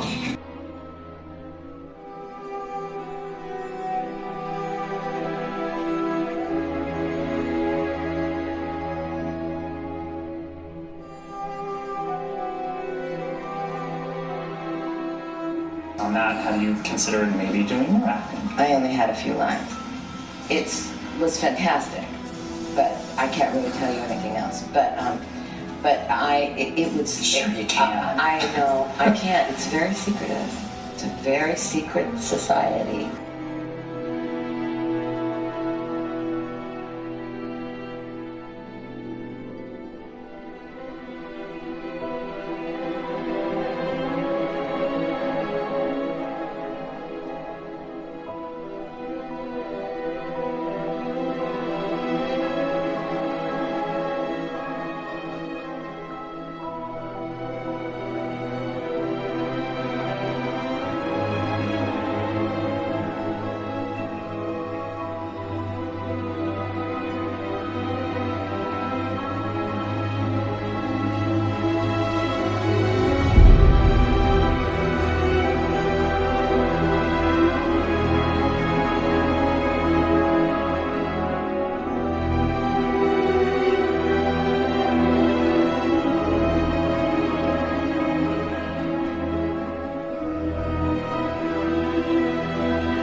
And I'm like, if you don't get this right now, I swear to Lucifer, I'm gonna.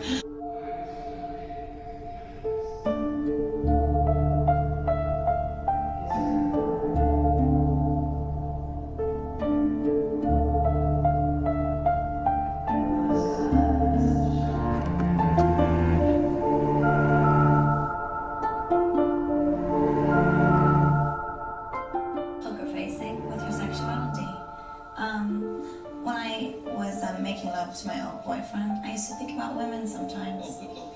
I'm sure he was delighted when you told me. Oh, good Lord.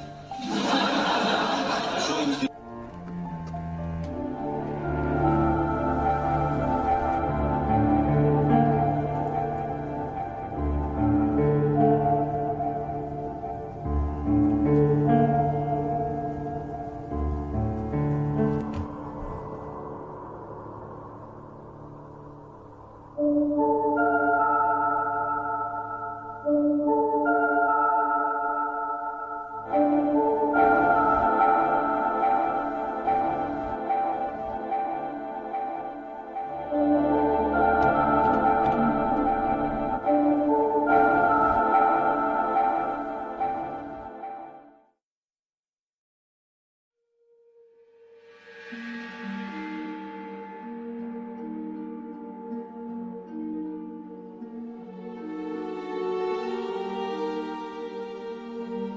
You may feel a small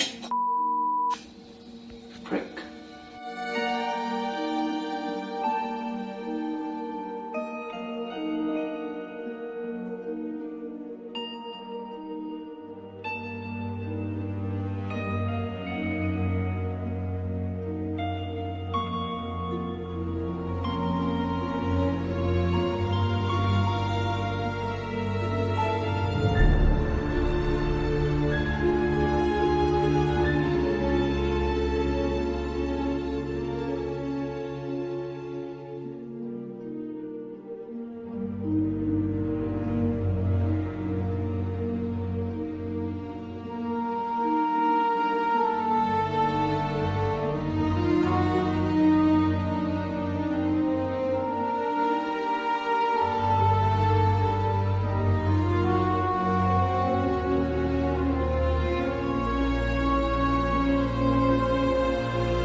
Celebrity well. I'd like to thank Miles Davis. I'd like to thank Parliament Funkadelic. And I'd like to thank you too.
there is a fork in the road that's approaching you.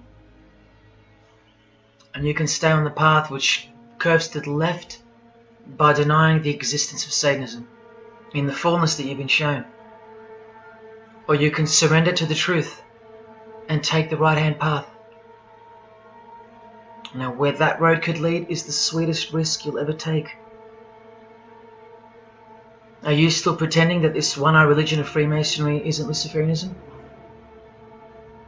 See, this here is the biggest obstacle you'll ever face. The very thing that could lead you to the prize is the very thing that will keep you from it. The reality of international Satanism. In the shadow of Christianity, Satanism has always been there. With every church that sprung up, so did its invisible enemy, the Satanic Church, growing out of sight and out of mind, from this to this. And Christianity has long been deprived of its power, as clearly demonstrable by the absolute lack of preaching against the institution of Freemasonry, Satanism's magic cloak, Satanism's magic trick. That's Freemasonry. And how they are laughing for now. So Freemasons are now at the helm of the power structure of society, which means Satanism rules. And they're making their move for the new order of the ages. Are you that besotted by this evil world that you'll even deny the existence of secret societies? And what about the American president, John Kennedy? Was he just a nutjob like me?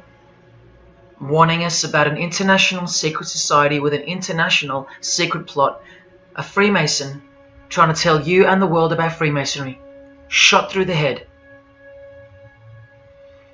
I've shown you who they are.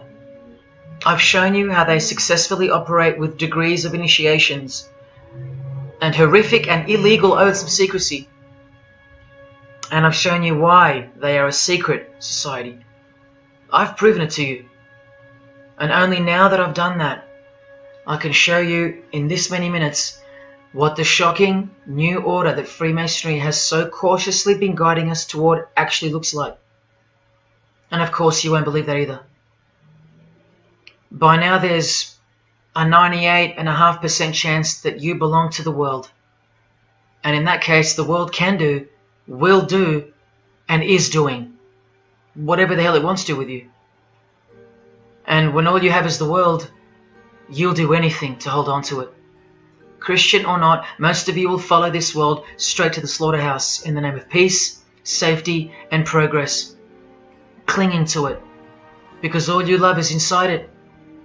Blissfully ignoring people like me warning you of who's really in charge of it.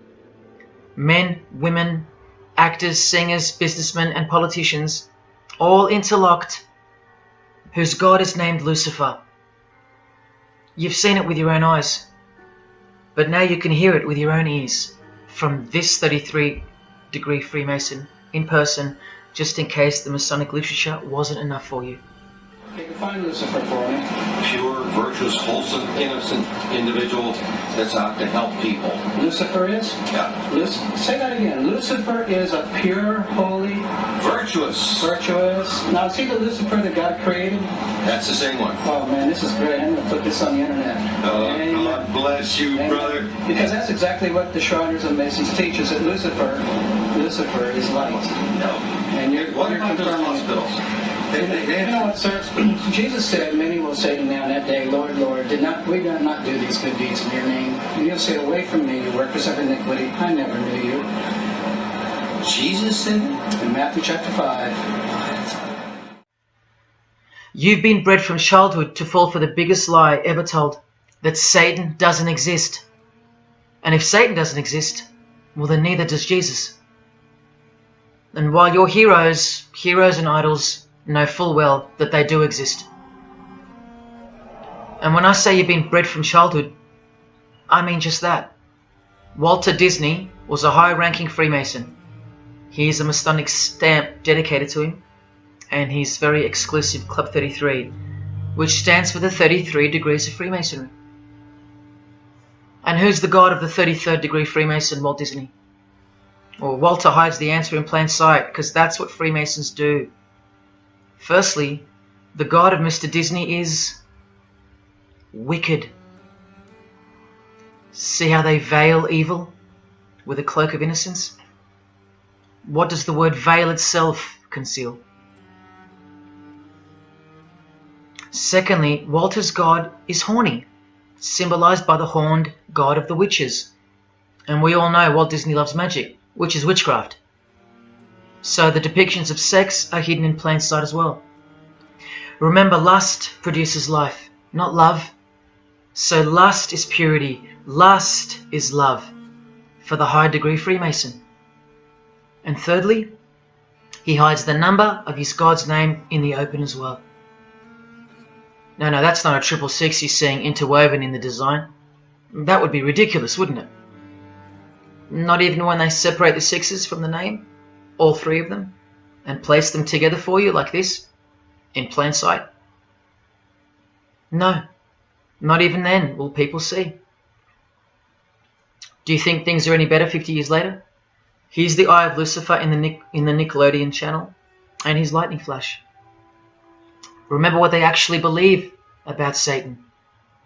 From Freemason Helena Blavatsky's book, The Secret Doctrine, meaning the secret belief. Who is Satan? He is the angel who was proud enough to believe himself God, brave enough to buy his independence at the price of eternal suffering and torture, beautiful enough to have adored himself in full divine light, strong enough to still reign in darkness amidst agony.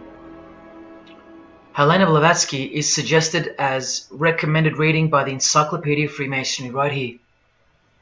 And the Grand Pontiff of Universal Freemasonry, speaking of Lucifer, Satan and the Devil on page 407, writes that to the initiate, the devil is the instrument of liberty or free will. That's who Lucifer is to them, okay? To show you how little you know of who you're dealing with, and the extent of this religion's influence and power, not to mention their plans, let me jump ahead for a minute. Watch this. This is Lucius Trust. The Lucius Trust is a non-for-profit service organization incorporated in the United States in 1922, and their objective, from Lucius Trust website, dedicated to the establishment of a new and better way of life for everyone in the world, based on the fulfillment of the divine plan for humanity. The divine plan. A new way of life. Like a new world system. Like a new order. Now you want to see who they work for? The Lucius Trust has consultative status with the Economic and Social Council of the United Nations. The United Nations, the UN. They consult the United Nations of the world. They advise the United Nations of the world. Now look at this. The Lucius Trust's publishing company was founded in the early 1920s as Lucifer Publishing Company. The Lucius Trust says that the name was probably chosen to honor Lucifer. What on earth does a modern day consultant to the most powerful and progressive force engaged in uniting all nations under one banner, the UN, have to do with the fallen angel of the Holy Bible? The one that Jesus Christ told us would manifest on earth as a world ruler, to deceive the whole world into a new world system. Yes, that angel. Why on earth would they honor that angel? Well, that's easy. They were founded by Freemasons. Incorporated into the United States by Alice Bailey and her husband Foster. Well, here's a book written by Foster the Freemason, The Spirit of Freemasonry, published by Lucius Press, also known as Lucifer Publishing. And one last thing, if you dig a little, you'll find an article on their website, The Esoteric Meaning of Lucifer, on a modern company website with consultative powers to the United Nations of all things. Wow, I really hope you're seeing this. In the article it states that the Baileys had enormous respect for H.P. Blavatsky, who stated in her renowned occult book The Secret Doctrine on page 245 in the chapter called Holy Satan. It is Satan who is the God of our planet and the only God. Then the article goes on to say that the Baileys sought to elicit a deeper understanding of the sacrifice made by Lucifer. Everything has been reversed. Evil is good, Jesus is the enemy, and Lucifer sacrificed himself for you, not Jesus Christ, the one who washed the feet of his disciples and the only one they fear. Modern progressive atheists do not influence world events, people. Satanists do. Remember the goal of the Lucis Trust? The fulfillment of the divine plan for humanity. Yeah, the divine plan exposed by Jesus Christ in the Gospels. Hence their war on the Bible and the abolition of it from the school system, and even from modern Christian churches who dare not preach from the book of Revelation. Your most highly evolved and contemporary leaders of society secretly believe that in the theosophical perspective, the descent of these solar angels was not a fall into sin or disgrace, but rather an act of great sacrifice. They believe in the fallen angels and their revolt against God as revealed in the Bible, led by the devil, the chief commander of Freemason Bob Dylan, remember? These people make contact with these fallen angels, with the royal art of Freemasonry called witchcraft. Please stick around, let me show you that. How many solar angels does the Bible say followed Lucifer out of this heavenly realm?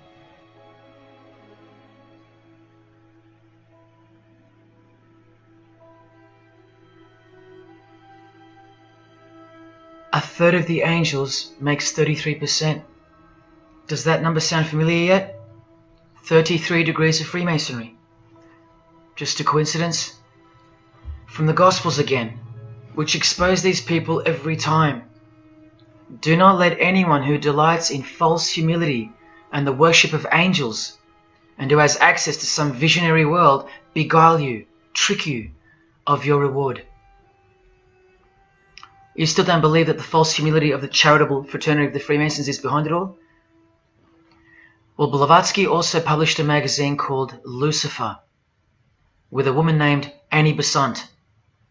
And here's a letter written by Annie herself with the official Masonic letterhead. And here Annie signs off as a 33rd degree Freemason. Printed also in the left-hand corner, Annie Besant, 33rd degree, and a member of the Supreme Council. Undeniable and undisputable. Please don't make me prove it to you over and over. Have you caught a glimpse of who you're dealing with yet? They're all Freemasons, high-ranking. And they're all buffeted by a plethora of Masonic dupes who don't know any of this, because they can't decipher the symbols and they don't care to try.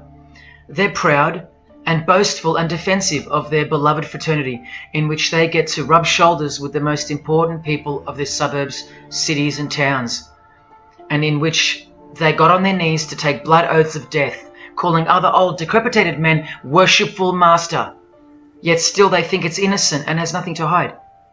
Delusional and lost, almost beyond hope.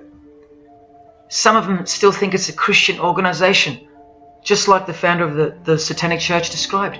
What do you get when you carefully conceal Satanism with Christianity? You get Freemasonry.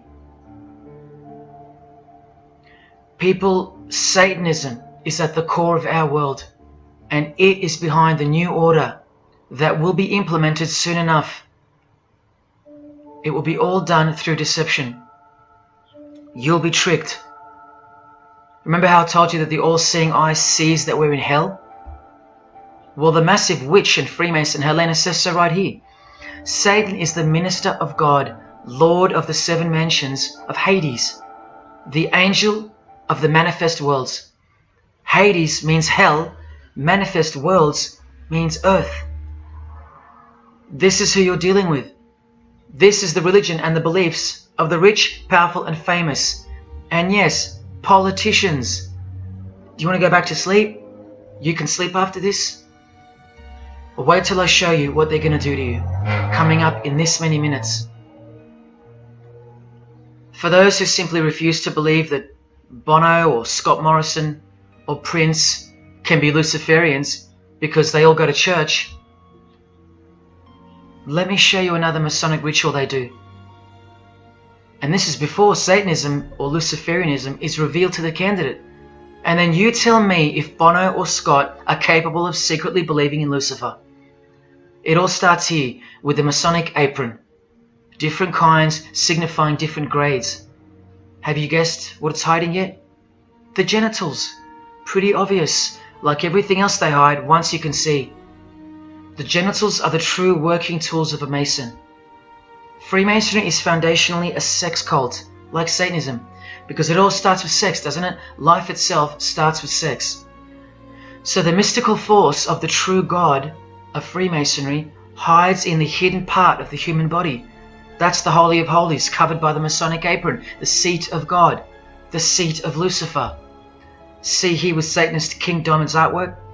The eye is attached to the horn god, but look at where the eye starts, from the waist down. That's where the apron of a Mason begins. And the one eye of Freemasonry is also the one eye of the penis, where life generates and springs forth. See the openly hidden secret of the Masonic square and compass now? You're looking at the sex act.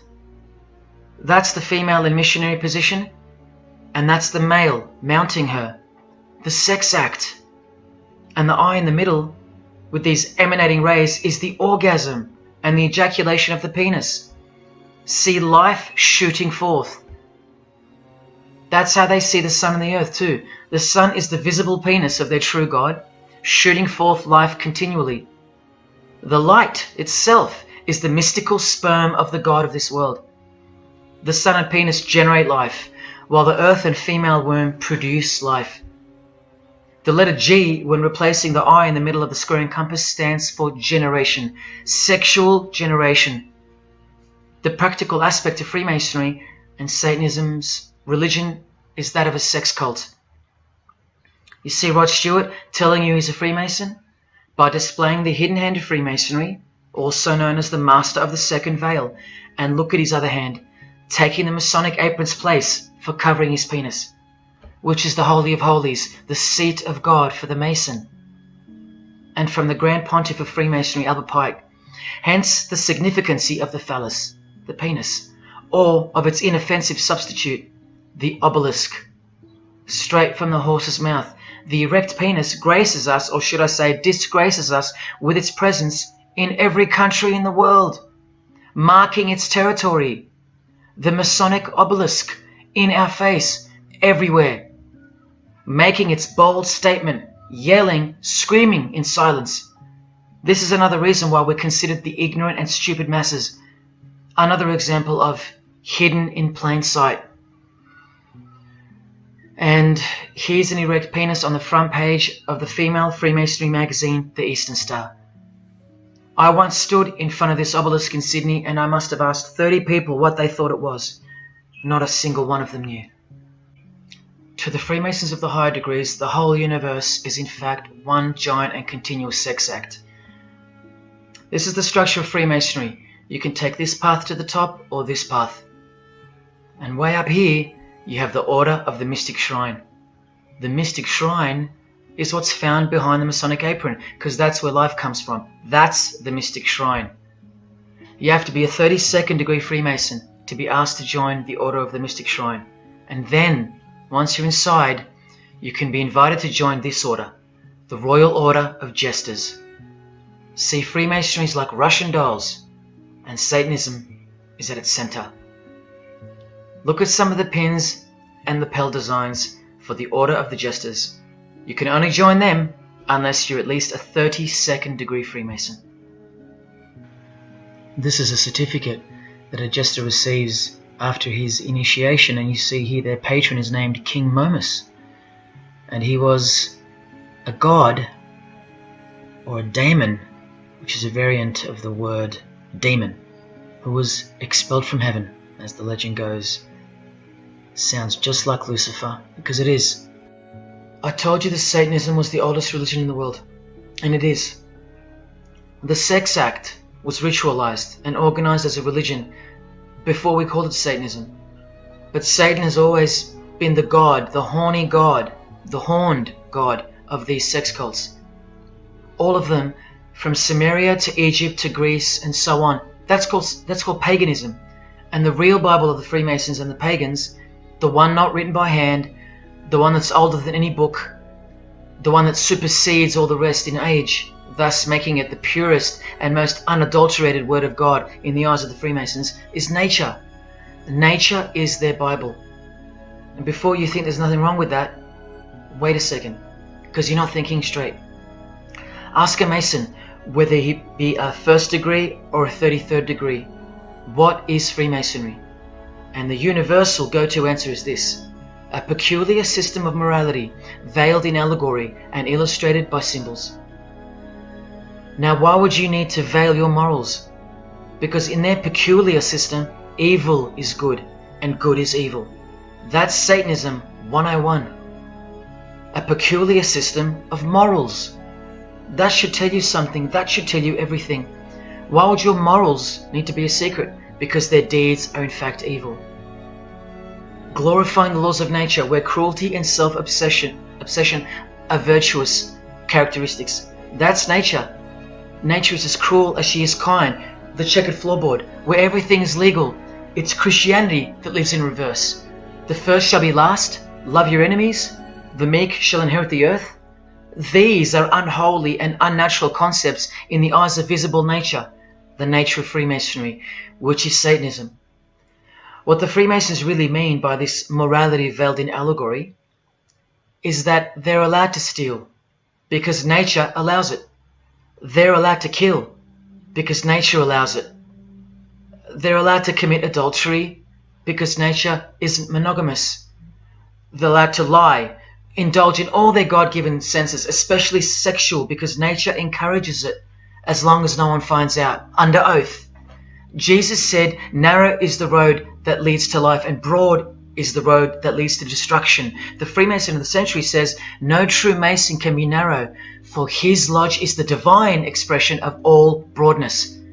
Because broad are the divine laws of nature. While they glorify those laws, Christianity breaks those laws. It becomes supernatural, because only then can you love your enemy. And so it goes that Christianity is despised by Freemasonry, the real Freemasons, because their Bible is nature, and by nature they know the personality traits of their God Satan, because he's the God of this world, just as the Freemasons, the enemies of mankind, say that he is, and just like Jesus said he was too. So they believe that Jesus is evil because he denies human nature and burdens us with the knowledge of sin. Observable nature, that's what guides the Masons' ethics and the Masons' morals. That's why they're called free Masons. Believe you me, because they're free from moral obligations, free from sin, from guilt. They're free from Jesus Christ. These people are introducing this new system of the world, this new age. You're going to miss Christianity when it's gone. Mark my words. Because you have no rights in the eyes of nature, which is the Bible of Freemasonry and Satanism. And soon that will become painfully plain as a fact of life. Now please, I give you fair warning of what's to come in this presentation. It's very disturbing, or at least it should be. But cause to celebrate follows the disgusting things you're about to see. This is precisely where my own life and well-being come into danger. So let me say this right now. If you hear of my sudden death, or of my possession of 0.5 kilogram of cocaine or child porn, or my overdose or my suicide, remember this video. And if something so unfortunate should happen to me, may it serve as a catapult to you and as a remembrance of the conclusion to this presentation, which is this many minutes away. Do I really think they're going to make me pay for this video, for breaking my oaths? Well, seeing as people are so far gone, lost in the illusion that secret societies have constructed around you and inside you, and seeing as they can simply pull this video down, close my account and whatnot, no, I don't think they'll come after me. But if they do, let me say this to the Grand Lodge that orders my demise right now. Jesus wins. So in saying all that, here we go. Is Scott Morrison a Satanist? I'll let you answer that. Here is a ritual that Scott and every Freemason from this guy to this girl have performed. There is one Masonic apron you'll never see being worn. This one. And when I bumped into it, I thought it was a fake. Until I found this in Richardson's Monitor of Freemasonry, official Masonic literature, written for Masons only. On this page, what is that head doing there? You'll find out in a sec. Let's read the description of the apron worn in this degree. Speaking of the initiates, it states, they wear white aprons sprinkled with blood red and lined and bordered with black. On the flap of the apron, a bloody arm holding a dagger, and on the apron, a bloody arm holding a bloody head by the hair. Now this is why there's an illustration of a decapitated head. And this is going to become to a bone-chilling conclusion. So during this ritual, the candidate removes the blindfold and discovers a basin of water with a tumbler beside it. He is also astonished to find a human head lying on the floor.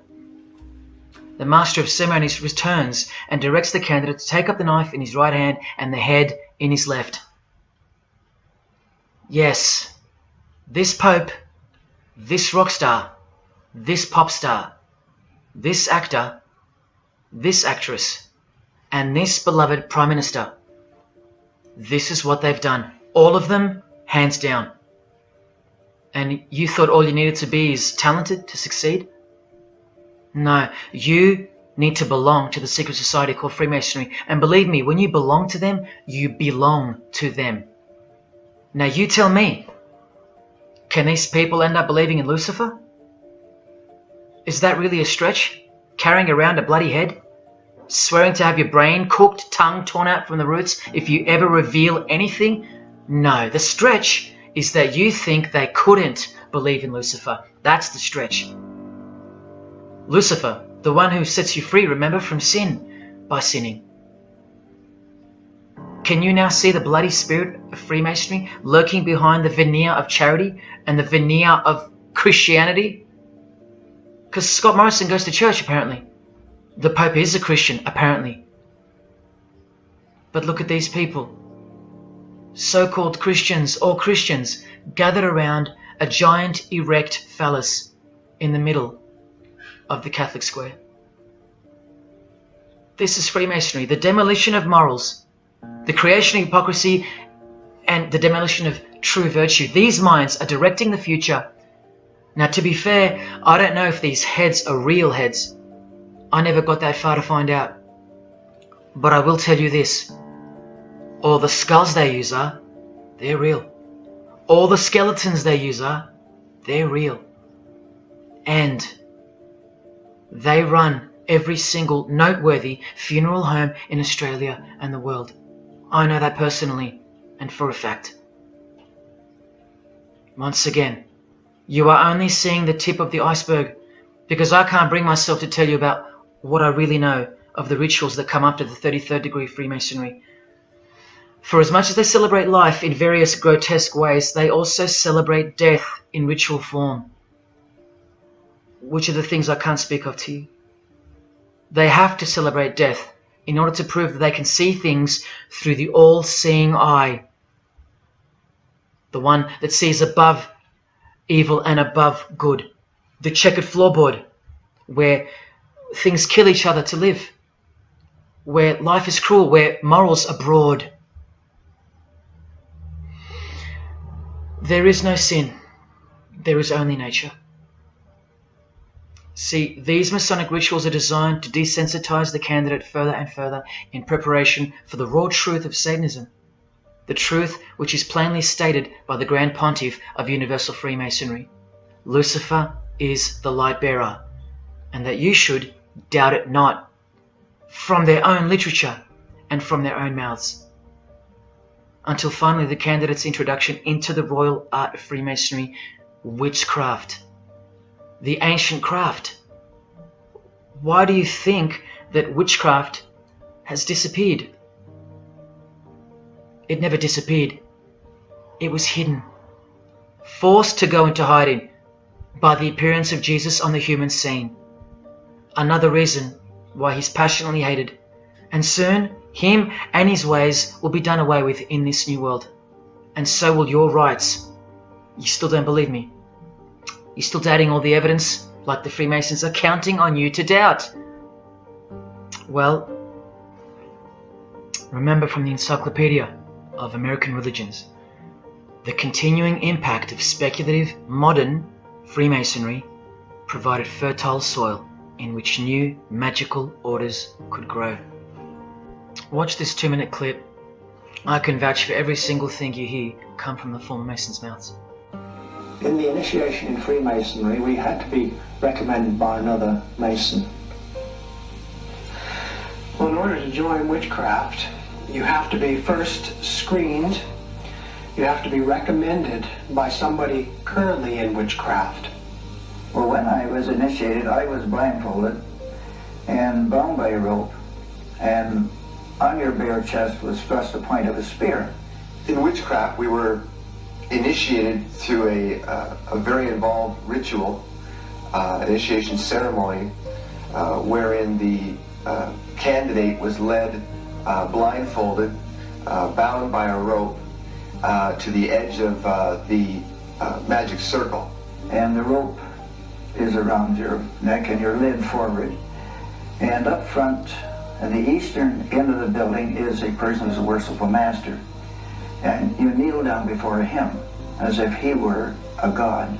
You were met by the high priest or high priestess at that time, usually with a sword to your chest.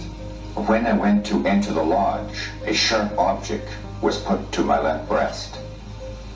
And I was warned that should I reveal any of the secrets of Freemasonry, to know what to expect. When you're presented before the high priest, a sword is held against your chest, and you actually take a blood oath, promising to remain faithful to the secrets of witchcraft. Well, when you are in the room, this blindfold is taken away from you, and this is a time when they say that you're coming from darkness into light. During the initiation ceremony, the initiate is led by the lieutenant of the high priest and is challenged at the edge of the circle by someone saying, "Who goes there?" And the answer is, "One from the world of darkness." In Masonry, the prayers are ended with "So mote it be." Oh, and one of the other aspects of, or distinctives of the craft was that we would always end any spell or ritual where we released the power, this is where the power was released, with the word "So mote it be." By now this should sound like a stupid question, but why do you think that the initiation ceremonies into witchcraft are almost identical to that of Freemasonry? I'm not even going to answer that. Come on, people, wake up with me. Here's Kylie Minogue, a Freemason, okay? Hidden hand of Freemasonry and the one-eye symbolism of the god of her religion. Now here she is giving the vow of silence, but what the masses fail to see is what's written on the book she's holding. Witchcraft. The royal art of Freemasonry. This is what her vow of silence is referring to in the picture. Yes, Kylie Minogue is a witch. And if you're still that deluded by the magic wand that is television, entertainment, movies, media and whatnot, then you'll no doubt fail to use the incredible eyes that God gave you, from which to see the real world with, the evil world, where Satanists are at the helm. The ban on witchcraft was only officially lifted in England in the 50s, after more than 1500 years. So that tells you who's in control now. And when I give you a glimpse into witchcraft in a minute, you'll see why it's evil. And why it should be anything but legal, even when using it for so-called good, because the well they draw from is poisoned. But thanks to propaganda, the craft of the witch has been absorbed into the realm of fantasy. Justin Timberlake here is also referring to magic in this cover art, with the all-seeing eye looking through the number of their god. Magic. Magic is a much smoother and more acceptable word than witchcraft, that other word. That word still retains its ferociousness, its true character, but that word has been sterilized. That word isn't real to you anymore. You can't feel it for what it really is. Or if you do, your mind has isolated it, confined it to some small groups of unimportance scattered here and there over this diverse world, and so it's nothing to be feared or concerned about. But that's the furthest thing from the truth. Now, some witches want to say that witchcraft isn't Satanism. That's either more delusion or misdirection, as confirmed here by Anton LaVey in the Companion to the Satanic Bible, when speaking of the followers of the Witchcraft Not Satanism school. He writes very accurately that they cannot afford to admit to an affinity with anything that bears the name Satan. He knows where the power of witchcraft comes from. Now, does that mean that Justin Timberlake is a Satanist because of his symbolism and the use of his word alluding to witchcraft in his artwork? Well, yes, actually, that's correct. He is. Here's a quote from one of his songs. You want to see who else is in good company with these famous idols? Suzanne Atkins. Same sign, same religion, Satanism. Do they all have to admit it in the English language for you to believe me? Or can the symbols they use finally be enough for you? Look at what another legendary Freemason, Arthur E. Waite, states. Out of evil comes good. And the confusion of tongues gave rise to the ancient practice of Masons conversing without the use of speech. Out of evil comes good, so it's good to do evil. That's what he's saying. See, I'm trying to include you into the conversation that the Freemasons are having with each other in public via symbolism, unbeknownst to you. Listen to what famous US footballer Tom Brady said regarding his wife. So, man, I listened to her. And right after the game, she said, see, I did a lot of work. You do your work, I do mine. She said, you're lucky you married a witch. I'm just a good witch. Well, this is Tom Brady. And this is his wife. Both initiated into the secret society. Of course they are. Wait, she's not displaying the one-eye symbol of the Freemasons, is she? That's just art, isn't it? Well, no, it's not. She's a witch, and her husband just told you she was. Here's Steve Miller's front cover to the famous song Abracadabra. And he covers his eye, because he's a member of the one-eyed religion. And abracadabra is a legitimate word used in witchcraft. Here it is in the 100-year-old Encyclopedia of Freemasonry. Why would the word abracadabra be in the Encyclopedia of Freemasonry, the fraternity that runs charities, hospitals, nursing homes, and that secretly supply us with popes, presidents, prime ministers, kings and queens, and the bulk of our entertainers? Why? You know, I really think it's time to show you what the Satanists dressed as Freemasons are going to do to you and the world to finally establish their new world, their utopia. And this is going to be the segue into that. This is my last practical example of Freemasonry's satanic roots. And then I'll close this presentation with the most shocking thing you'll see or hear. You probably won't care, but to the precious few who remain, I will send you off with the greatest and most beautiful shock of all.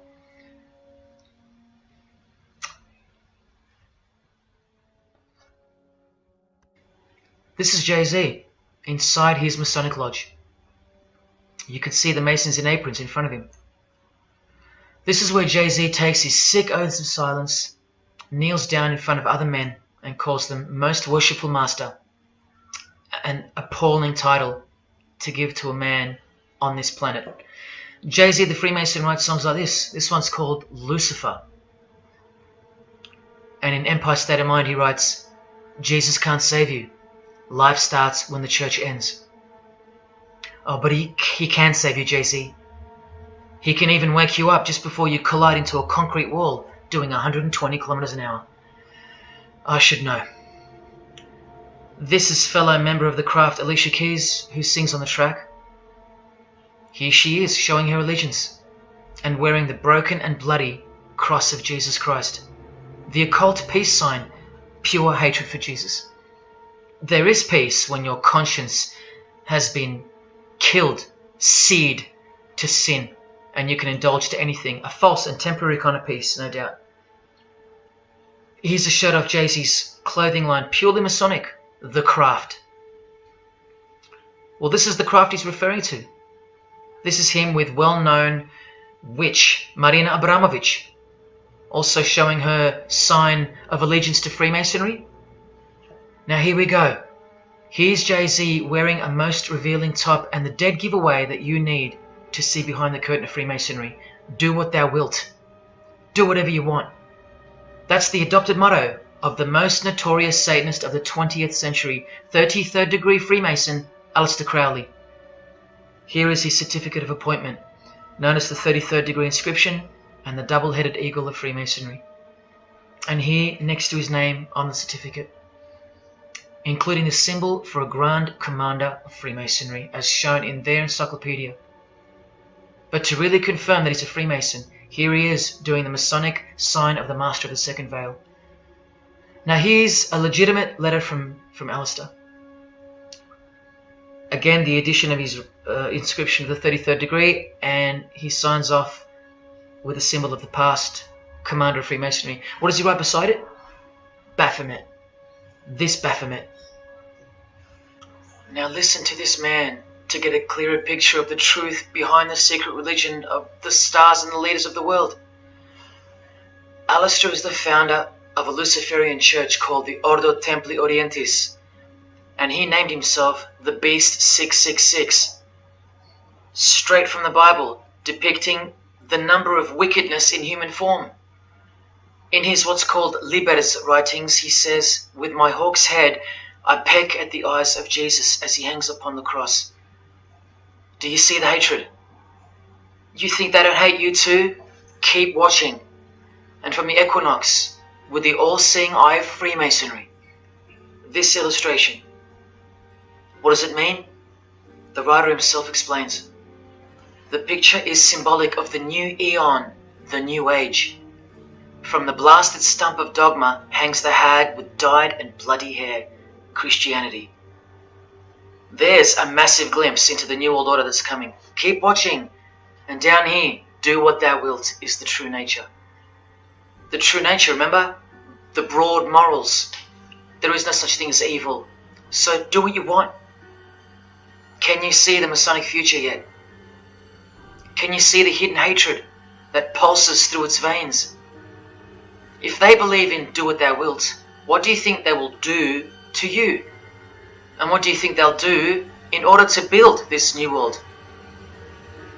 This is from a commentary on his book of the law. The Beast 666 adviseth that all children should be accustomed from infancy to witness every type of sexual act.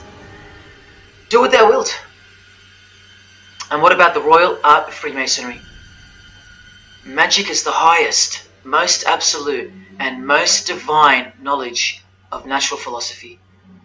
What a statement. The highest, most absolute and divine. Well, let's have a closer look into some of the more hidden secrets of the most divine natural philosophy known as magic. Any living being is a storehouse of energy, varying in quantity according to the size and health of the animal. At the death of the animal, this energy is liberated suddenly. The animal, therefore, should be killed within the circle, within the magic circle, so that energy that's released can be captured and directed to serve the will of the witch, male or female. This is a science, a hidden science. But now hear this, coming from a 33rd degree Freemason, and don't you forget that. For the highest spiritual working, one must accordingly choose that victim which contains the greatest and purest force, a male child of perfect innocence and high intelligence is the most suitable sacrifice. Can you see? This is who Jay-Z is quoting on his top. This is who this Jonas brother holds in high esteem. This is who the Beatles have on their front cover as a figure they admire. No, worse, they put at the top. This is the same picture of the front cover in a mirrored form, and after some kaleidoscoping, you'll find this. Fellow Freemason Aleister Crowley sits at the top, and down the bottom there even appears the phallus with the testicles, and up here the vesica Pisces, also known as the vagina. Does this picture make more sense now? All Freemasons, yes indeed. And by the way, that's where Jay-Z got his symbol from Satanism. as portrayed here by Satanist and Freemason Aleister Crowley and by Satanic Church founder Anton LaVey.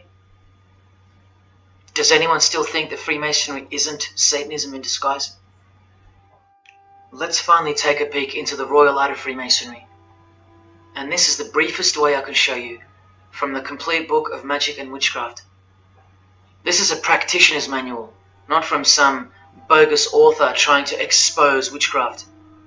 Just so you can get it through your head that this is real and this is protected. The writer or compiler of this God-forsaken book warns the reader that the recipes may seem disgusting, that the knowledge revealed has been forbidden, and has caused suffering and death to witches and the victims of witches. You don't think witchcraft was a serious menace in times past and present? Come with me and I'll show you how bad this menace actually gets, as the world's most powerful and secret religion moves ever closer to fulfilling its biblical destiny, and it will. Close your eyes or not, it will fulfill its destiny. Firstly, let's connect this sick art straight to modern Freemasonry with the word abracadabra, both written in triangular form from the Manual of Witchcraft and from the Encyclopedia of the Secret Society that your Prime Minister belongs to. And just like high-ranking Freemasons, male and female witches also drink out of a human skull. But here the practitioner drinks wine, in which they first dissolve or boil the brains or heart of an animal, before consuming it all from the human skull. In this ritual, the initiate is instructed to drink in the night at spring water, out of a skull of one that hath been slain. That's right, out of the skull of a human who's been murdered or sacrificed. Otherwise, eat a pig with a knife that slew a man. Please don't turn away. Look straight ahead and open your eyes to the planet you are on, because the real monster under your bed doesn't actually go away when you close your eyes. In other rituals of the craft, you burn a rooster while he's alive. With the use of a poisonous plant used in ointments and potions of witches, you can assure death and destruction on a victim. You want to make a female enemy sterile, or a male enemy impotent for the rest of his life? Otherwise, you can just kill them. The hand of glory is the severed hand that is dried and preserved to be used in black magic. Yes, a dead human hand. A black circle is most effective for operations of evil. The use of blood and sex in ritual was considered helpful for obtaining the necessary energy to successfully work magic or achieve mystical insight. But here's where the darkness thickens even further. Animals such as black cats or children may be sacrificed, and participants may drink the blood of the sacrifice. And just so you know that Stanley Kubrick wasn't joking, an orgy of participants sometimes follows the mass. No remorse, just science, the science of witchcraft, the royal art. And here, what's necessary for the working is the fat of young children, dead children. How many children do you think go missing in Australia every year? That's how many. And what about the world? Is it 1 million? Well, according to the International Centre for Missing and Exploited Children, it's 8 million children per year. Do you think that the highest, most absolute, and most divine knowledge of natural philosophy has anything to do with that? Any chance of an international secret system that is bolstered by initiations and degrees, and bound under the most brutal penalties that the human mind can ever devise? Do you think that has any involvement? Any chance of that? Am I saying that this Freemason has sacrificed children? No, I never said that. But did he ever even remotely mention the secret societies? Did he ever try to warn you? Educate you? No, he was under oath. Am I saying that these Freemasons have sacrificed children? No, I never said that either. But have they ever warned you about the secret society that believes that Lucifer is the savior? The society functioning right under your nose, that secret society? No, not a chance. Julia Gillard admitted she belonged to one, but that's about it because they're all under oath. So where does this ancient craft originate from? It originates from the spirit realm, from spirit beings. That's who taught mankind the royal art before civilization began. In this chapter, The Rites of Satanism and Witchcraft, the manual explains that a typical satanic Sabbath was, number one, a homage to the devil, usually performed as the osculum infami, also known as the kiss of shame, which is so shameful that we'll just put it this way. The ritual involves kissing the hindquarters of the devil, the rear. Surely this is far removed from anything to do with Freemasonry. People, the original order of the Knights Templar were found guilty of this very same obscene ritual. And where do you find the modern variant of the Knights Templars of today? I told you, in the highest degree of Freemasonry, right here. Here's a couple of them now. And what's on this Templar's head? From the Masonic Encyclopedia, remember? A symbol of the Baphomet, according to 33rd degree Aleister Crowley. And we can confirm that in the Satanic Bible. That's exactly what's hiding deep inside of Freemasonry. I'm only showing you this to show you the reality of Satanism and the demonic realm, the world you can't see. On this earth? And in this earth and then in a world we can't see. Look here. The hierarchy of demons occupies a more important place in both black and white magic rituals. Both black and white. This is where the power of witchcraft comes from. And this is the reason these bizarre rituals actually function and actually work. Because after the ritual is performed on earth, its effects are carried out to their conclusion in the spirit realm by spiritual beings or demons, actual demons. The reality that is hidden from you. Because if you found out that Satan was real, then that would have to make Jesus Christ real too. And he is the one they hate. And if Jesus Christ is real, that changes everything. And this is how much they hate him. The prayer that Jesus taught his disciples is performed backwards. The high priest is sometimes naked. A prostitute assists him, and a naked virgin, who may later be deflowered, is the altar. Everything that is sacred is defiled, and everything that is filthy is honored as pure. Because of their burning hatred of Jesus Christ, just as he's hated by the fallen angels that they worship. It gets worse when you hear what they use as a substitute for the bread that Jesus broke and told his disciples to eat in remembrance of him. A wafer which initiates me with this, this, and this. Or the name of Satan may be written upon it. And this isn't even witchcraft, this is just a ceremony announcing who they love and who they hate. So is Satan real? It continues to state in the hierarchy of demons at the very top, Satanakia, whose title is the Commander-in-Chief. What did Bob Dylan, the Freemason, call the one he made a bargain with? Should I ask who you made the bargain with? with the chief commander. Same title, Commander-in-Chief, Chief Commander. Are you following? But watch this. In case the darkness is getting a little too thick and encompassing for you, let's shine a little light. The true light that only the Gospels can supply. Speaking to us humans and revealing something about Satan, the Gospels state, you follow the spirit of the age in this world system as dominated by the commander of the spiritual powers of the air. Satan, the god of this world, the commander. You still think the Gospels are wrong or fake? See, Satanists know that the spirits also live in the air, just as the Gospels reveal. You can summon any of these demonic spirits by name if you possess the royal art. Who do you think this figure on the front cover represents? A magician who is inadequately prepared and cannot attain his desires may seek the aid of Satan. That's who this is.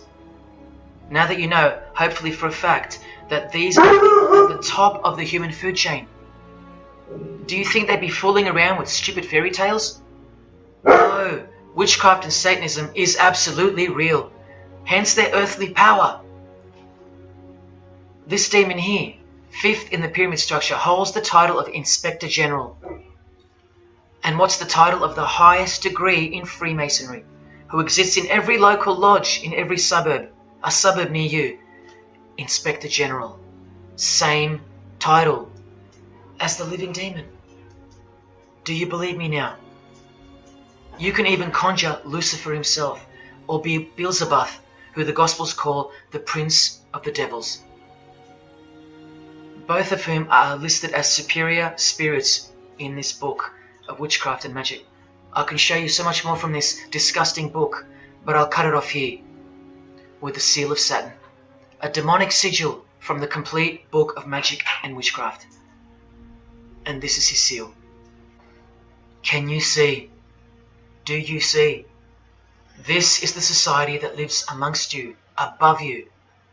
The one-eyed religion of Freemasonry, hidden right in front of those who have their eyes wide shut. I'm going to now show you what that world that they are building, from the ashes of the one you're currently living in, looks like. But lastly, to drive this business of blood sacrifice home, here's American rapper Azealia Banks with the 666 hand sign, and now over the all-seeing eye in her video, the eye in the triangle of the Freemasons on her shirt, and the devil's horns, her liberator, her master, her commander. And now displaying the secret society vow of silence. Along with that, the last brief glimpse into the highly concealed royal art of Freemasonry. The amount of crap that's about to come off my floor right now, guys. Oh my 3 years worth of brujeria. Yes, you know I gotta scrape all up.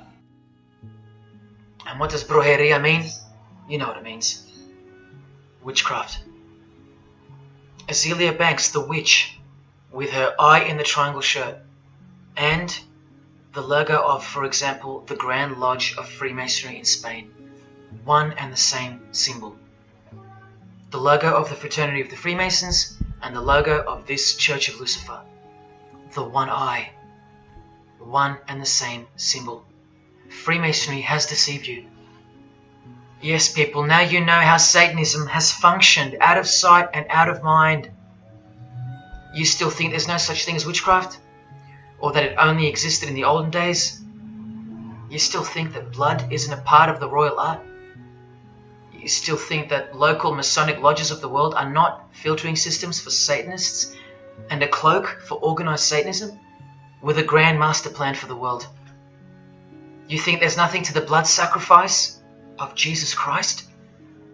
After seeing all this and the Azealia Banks clip, and after realizing that there exists a hidden and guarded science of the art of blood sacrifice, you think there was no science behind Jesus' crucifixion, a deeper reality that we can't see or understand? You think Jesus didn't know what he was doing? Or are you one of those who still think he didn't exist? Tell me, how can they hate something that doesn't exist?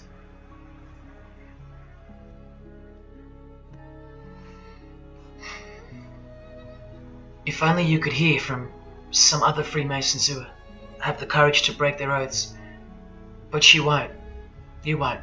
This is probably it. But I once heard from a Freemason, an honest one, in about 2016, after I posted this picture on Facebook. He knew. He knew the truth. Just like you do now, or just like you should.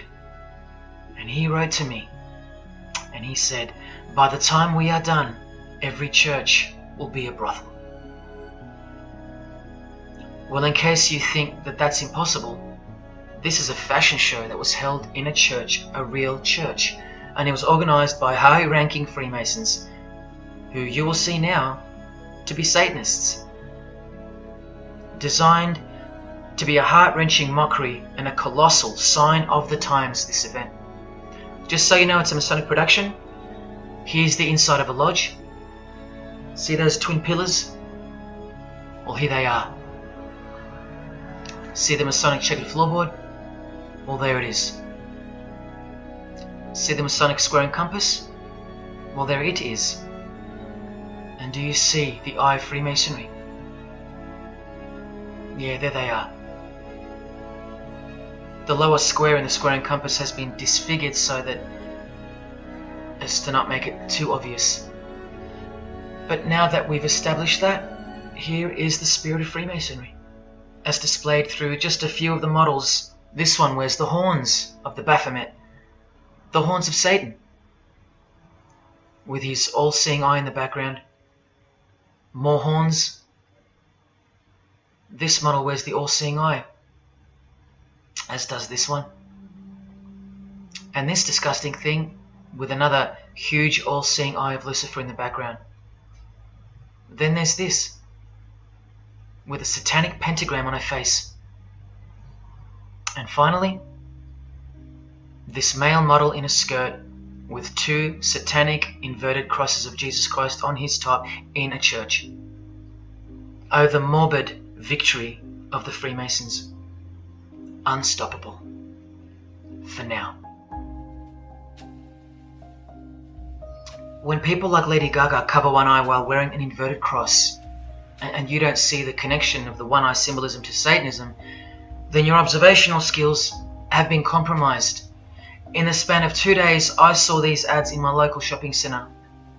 And that alone tells me that the satanic age is here, manifesting all around us, seemingly invisible, while you look straight ahead through the symbols. Just like the initiation process of the secret societies themselves, society at large must be incrementally introduced and seduced into further depravity and self-love.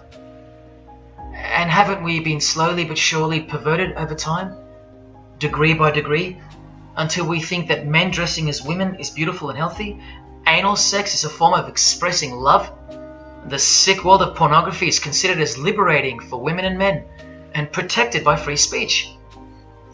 In California, babies are allowed to be aborted after birth because it's a woman's choice. And that's not considered murder. A world where we should applaud young children like Desmond is amazing, cross-dressing while he dances for gay men at a gay bar on a podium because he's paving the way for the kids of the future. And we should get shamed, fined, and even jailed if we point out that this is sick, sinful, and dare call it evil, which is what it is. What spirit is behind Desmond is amazing? Oh yeah, an evil spirit, no doubt about it.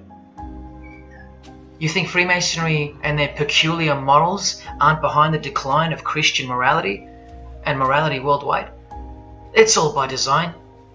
The Masonic war on Jesus and the Christian social structure, generally undetected by human perceptions, and still people will write to me and comment on how absurd what I've said is. A cloud over the eyes of their heart. Well, I tell you this, there is no bigger axe that has ever been grinded than the one Freemasonry grinds. Because the appearance of Jesus Christ pretty much destroyed their religion, drove it underground, and they will have their revenge. Soon you're going to see it. We've all been initiated into the lowest levels of materialistic Satanism under the banner of secular humanism. I know blokes who think that life's great, mate. Life's terrific. Life's what you make it. Evil, Lucifer, Satan, these are just words that Christians invented to help them sleep better at night. There are no cults. There are no conspiracies. John F. Kennedy's speech about secret societies plotting against the world, that's not relevant anymore. That's history. There's no such thing as Satanism amongst civilized people. Oh, children, when darkness comes to your door, takes your wife, takes your health, your job, your home, your freedom, your children, then you call out, oh my God, this is evil. Why is this happening to me? Well, here comes the darkness. Here comes the evil. You want to know what the New World Order looks like? You want to know what the future holds? You want to know what horror is coming to our planet? As Jesus told us, for then there will be great distress, unequaled from the beginning of the world until now, and never to be equaled again. Ladies and gentlemen, welcome to the Masonic New World Order. These are the mysterious Georgia Guidestones, also known as the American Stonehenge. They are a set of granite monoliths which were constructed in 1980 and funded by an unknown and anonymous group and commissioned by a man using the pseudonym R.C. Christian. On a ledger beside the monument is written, "Let these be guidestones to an age of reason." Here we have a reference to a new age. With this, we get a clue as to the spirit behind the structure. The Age of Reason happens to be the title of a book by Thomas Paine. Now you can colour him any which way you want to, but whichever way, one glaring colour shines through. Thomas was a hater of Christianity. That's the second clue to the spirit behind the Georgia Guidestones. The third is the fact that the Guidestones feature as what could be seen as a replacement to the Ten Commandments of the Christian God with the new Ten Commandments of the New Age. Because I will not steal, cheat, lie, kill, and so on. They're just, well, too narrow for the New Age, for the Age of Reason. Clearly designed to be a take on the biblical commandments, being 10 in number. They are all very vague indeed. But anyone can ascertain the horror that must first take place before this New Age can begin by looking at the first guideline. Because this one's not vague at all. Maintain humanity at under 500 million. That's right, a reduction of at least 7 billion human beings would be necessary for that. This thing cost the equivalent of $500,000 to build, and the street it's located on is named after it, so that tells you how much reach its creators had. Its presence alone is a disgrace and a declaration of execution to most living people alive today. But let's go on to the fourth clue, as to the spirit behind these monuments. The monuments outlining the Age of Reason. The name R.C. Christian, the so-called person who commissioned the building of these giant slabs, anyone who's versed in secret societies or is a high-ranking member themselves would instantly recognize the pseudonym as a reference to the secret society known as the Rosicrucians, which is just another secret society branch that exists under the umbrella of Freemasonry, which is an extension of all secret societies of the past and is now the mother of all of them. In this Masonic website, Worshipful Master Win Westcott urges the Freemasons to consider their status as Rosicrucians. The RC stands for Rosenkreuz. Christian Rosenkreuz is the mythical founder of the Rosicrucian order. And as impossible as it is for me to prove that Thomas Paine himself, the writer of Age of Reason, was a Freemason, he did also write this book, The Origin of Freemasonry. That is the spirit behind the Georgia Guidestones, the Satanic spirit, and a straight off the bat view of this approaching New Age. I told you, the whole system is about to change, and it's not going into the future, it's actually going back into the past. The old religion, that's what's taking everything over. And you'll walk straight into it, blind as a bat, thinking these people want to help you. They will appear as your saviors, forgetting or never being told in the first place that all this time there have been two societies in the world. The visible one, which is the one we're in, and the invisible one. Remember that the invisible one considers you profane, vile, and vulgar. Why on earth would they want to keep you around? In a book I can't mention written by them, people are referred to as useless eaters. We've become excess inventory, redundant, and past our use-by date in their eyes. Think about this. According to a prediction by information technology and research advisory firm Gartner, 1/3 of jobs will be replaced by software, robots, and smart machines by 2025. That's 4 years away. Google engineering director Ray Kurzweil anticipates that robots will have reached human-level intelligence by 2029. And by 2050, 80% of all jobs will be eliminated by automation. What on earth are you and your family good for then? What do you think the secret society will do to the vile multitude then? The utopia is coming, but it ain't your utopia. You still think that by the measure of the minds of international Satanism, you should be kept around? This excess baggage that the bulk of society has become? No, no, no. The new age is dawning. And generally speaking, you're not invited. It'll just look like you are. Remember that Charles Darwin, the Freemason, is listed as an influential figure in the Satanic Church. So, mass murder and mass death are natural and necessary themes in the name of evolution. An artificially induced evolution into this. Here's the same image in real life in Eilat, Israel, seemingly unrelated to the seal on the US dollar bill, right? But standing in glory with a Masonic square and compass, telling you exactly who owns this pyramidal symbol, complete with the one eye on top. Same symbol, same designers, worshipping the same God. You should be getting goosebumps by now. Is this a conspiracy led by international Freemasonry?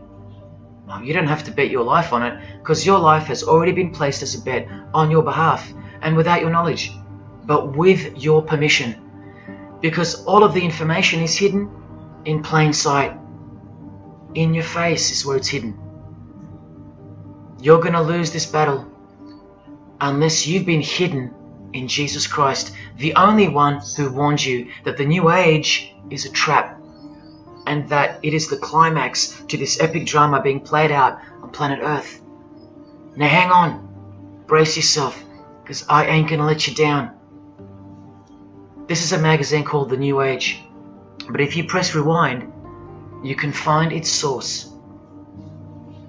Supreme Council of 33 Degree, Freemasonry. This one stretches way back to 1922. See the twin pillars of Freemasonry? Look, this is 19th century Freemason and New Age pioneer Helena Blavatsky on the cover of this edition. She's the one who wrote that darkness is absolute light, and that Satan is the god of our planet, and that we are in hell. But do you think the readers of these magazines are told that? No. Darkness is sold as light. Satan is disguised, and it's him in the details. This Masonic New Age magazine was the precursor to all magazines and trends, promoting the great deception of self-love and spirituality. Meanwhile, you're feeding off the plate that Luciferians serve you. Look at how the Satanic Bible in 1966 reveals the reality behind the curtain. Evidence of a new Satanic age. A new age. The new Satanic age. All rigged and all propelled by Freemasonry. Satanism's magic cloak. After all, and I think you should have guessed by now that Anton Szandor LaVey, the founder of the Satanic Church, the one who vowed to help destroy Christianity, is himself a Freemason. I can't prove it to you, but I know it, because of not only his obvious fondness of the fraternity of the Freemasons and the mention of it in his Satanic Bible, and its vital role in the Satanic takeover, but also because of the symbols, specifically this one, generally called the Devil's Claw or the Lion's Paw. Freemason James de Rothschild displaying the Devil's Claw or the Lion's Paw. X Factor's L.A. Reid showing the Devil's Horns next to fellow Freemason Avril Lavigne. The Secret Society sign for the Devil's Number, and displaying the Devil's Claw over and over.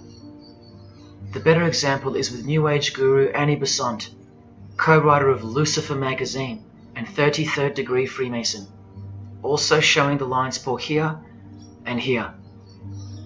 But the best example I have is with Aerosmith, guitarist Joe Perry clearly displaying the sign of the Master of the Second Veil of the Freemasons, and right next to him, Steven Tyler, doing the Lion's Paw. Clearly both Freemasons, secretly showing their allegiance with symbols. And here's Anton LaVey displaying the same Masonic symbol. Yes, a Freemason founded the Satanic Church. Now that we know who's really behind the so-called New Age, Listen to some of the confessions of the New Agers in their literature, once you scrape past all the talk of spirituality and love and rainbows. New Age author, feminist and hater of Christianity, Barbara G. Walker writes in The Woman's Encyclopedia of Myths and Secrets, "A 666, 666, was the magic number of the triple Aphrodite." She further compliments the number when she calls it the miraculous number 666. Speaking of the New Age to come, PhD Christopher Hyatt writes in Undoing Yourself, "As we moved closer and closer to the well-planned for and long-awaited invocation of the Prime Minister unto the very King of Hell, the Grand Vicar of Lord Lucifer." Yes, the very well-planned for and very long-awaited indeed. Do you see what's coming? Mr. Hyde also enlightens us in the fact that opposites do not exist apart from the mind. Evil and good are all in your head. That's why you should brace yourself, because these are the minds creating the New World System. He confirms this. The New Age will require new men, men of high consciousness and fortitude. All of our present dogma models will crumble. He means the Christian and the Christian social structure will crumble. In the introduction to the book, another PhD, Robert Anton Wilson, tells you what the New Age really thinks of the Christian social structure, which you have more or less enjoyed your whole life, Christian or not. Christianity and democracy have been among the worst disasters to ever befall the human race. I told you, atheists, you're going to miss Christianity when it's gone. Here's a picture of Robert with the Masonic eye in the triangle on the wall behind him. Remember where the term New Age came from. So once again, do you think that the new system, the New Age, is going to be democratic, a system that respects you or gives a damn about what you think once it's in place? Let me answer it this way. Christopher Hyatt quotes from one of his literary heroes and famed philosopher, Friedrich Nietzsche, who said, "What is more harmful than any vice? Active sympathy for the ill-constituted and weak, Christianity." So to be a Christian and to actively have sympathy for the weak, that's the worst vice. That's backward and evil. So the answer is no. This is what I'm warning you about. And look, Friedrich's work has exerted a profound influence on modern history. That's from Wikipedia. You know what else Friedrich said? You probably won't find this on Wikipedia. The domestic animal, the herd animal, the sick animal man. That's the Christian. And what book of Friedrich Nietzsche were these quotes pulled from? The Antichrist. Nietzsche also wrote Beyond Good and Evil. That's how the all-seeing eye sees things, remember? So does Christopher Hyatt mention mass murder and depopulation in his book? Sure, here you go. Those who would survive can do so only by grasping the vision of what lies ahead. The new wave that will carry them into an interesting future. Yeah, where the Vicar of Lucifer is God and Prime Minister. He openly admits the identity of this man. This Antichrist that most of you still think is a fairy tale figure from a fairy tale book. Jesus calls him the man of sin whose number is 666. The actual Antichrist, beloved of the secret societies. Yes, people, the New Age is satanic, actually and literally. On the front cover of this book, in which Christopher was co-writer, you can clearly see the eye in the triangle of the Freemasons above the Baphomet. Christopher admits in another book that both satanic cults and Christian fundamentalists are closer to seeing the truth than most normal people. Yes, indeed, how true that is. In Coming World Changes, Harriet and Homer Curtis speak of a prophecy they received from a mysterious spirit titled King of the World. Now, I wonder who that could be. Think not that any country in this broad world can escape. And they also speak of the long-expected great teacher, the king of the new one-world government. The victors will remain as the seed of the new race to people the new land, for the new sixth great race. This is the race that Luciferian Lady Gaga referred to. All part of the plan. In Threshold to Tomorrow, New Age author Ruth Montgomery writes on page 206 that only those open to the reality of one world will be around to enjoy it. Sounds like another vague suggestion for mass murder. Vera Elder Stanley's book title implies much the same thing: initiation of the world. That's right, it's coming. You think Vera hasn't been initiated into the secret one-eyed religion? What else has she authored? How about the finding of the third eye, the all-seeing eye? New Age author John Randolph Price writes in The Planetary Commission, in question and answer form, how do you define the Antichrist? The answer is pretty amazing. Any individual or group who denies the divinity of man as exemplified by Jesus Christ, the higher self of each individual, which Jesus Christ never exemplified because he is God. If you deny that mere men and women are divine gods, you are unfit for the glorious New Age kingdom. And you are the definition of Antichrist. In Practical Spirituality, he prepares his readers for a population drop of 2.5 billion people before the New Age era can begin. On page 32 of New Age author Barbara Marx Hubbard's book, Happy Birthday Planet Earth, she states that people will either change or die. That's the choice, she says. Notice the New Age has a new gospel, yet all the while, the world will be neglected of the information in the real Gospels, where it warns and predicts.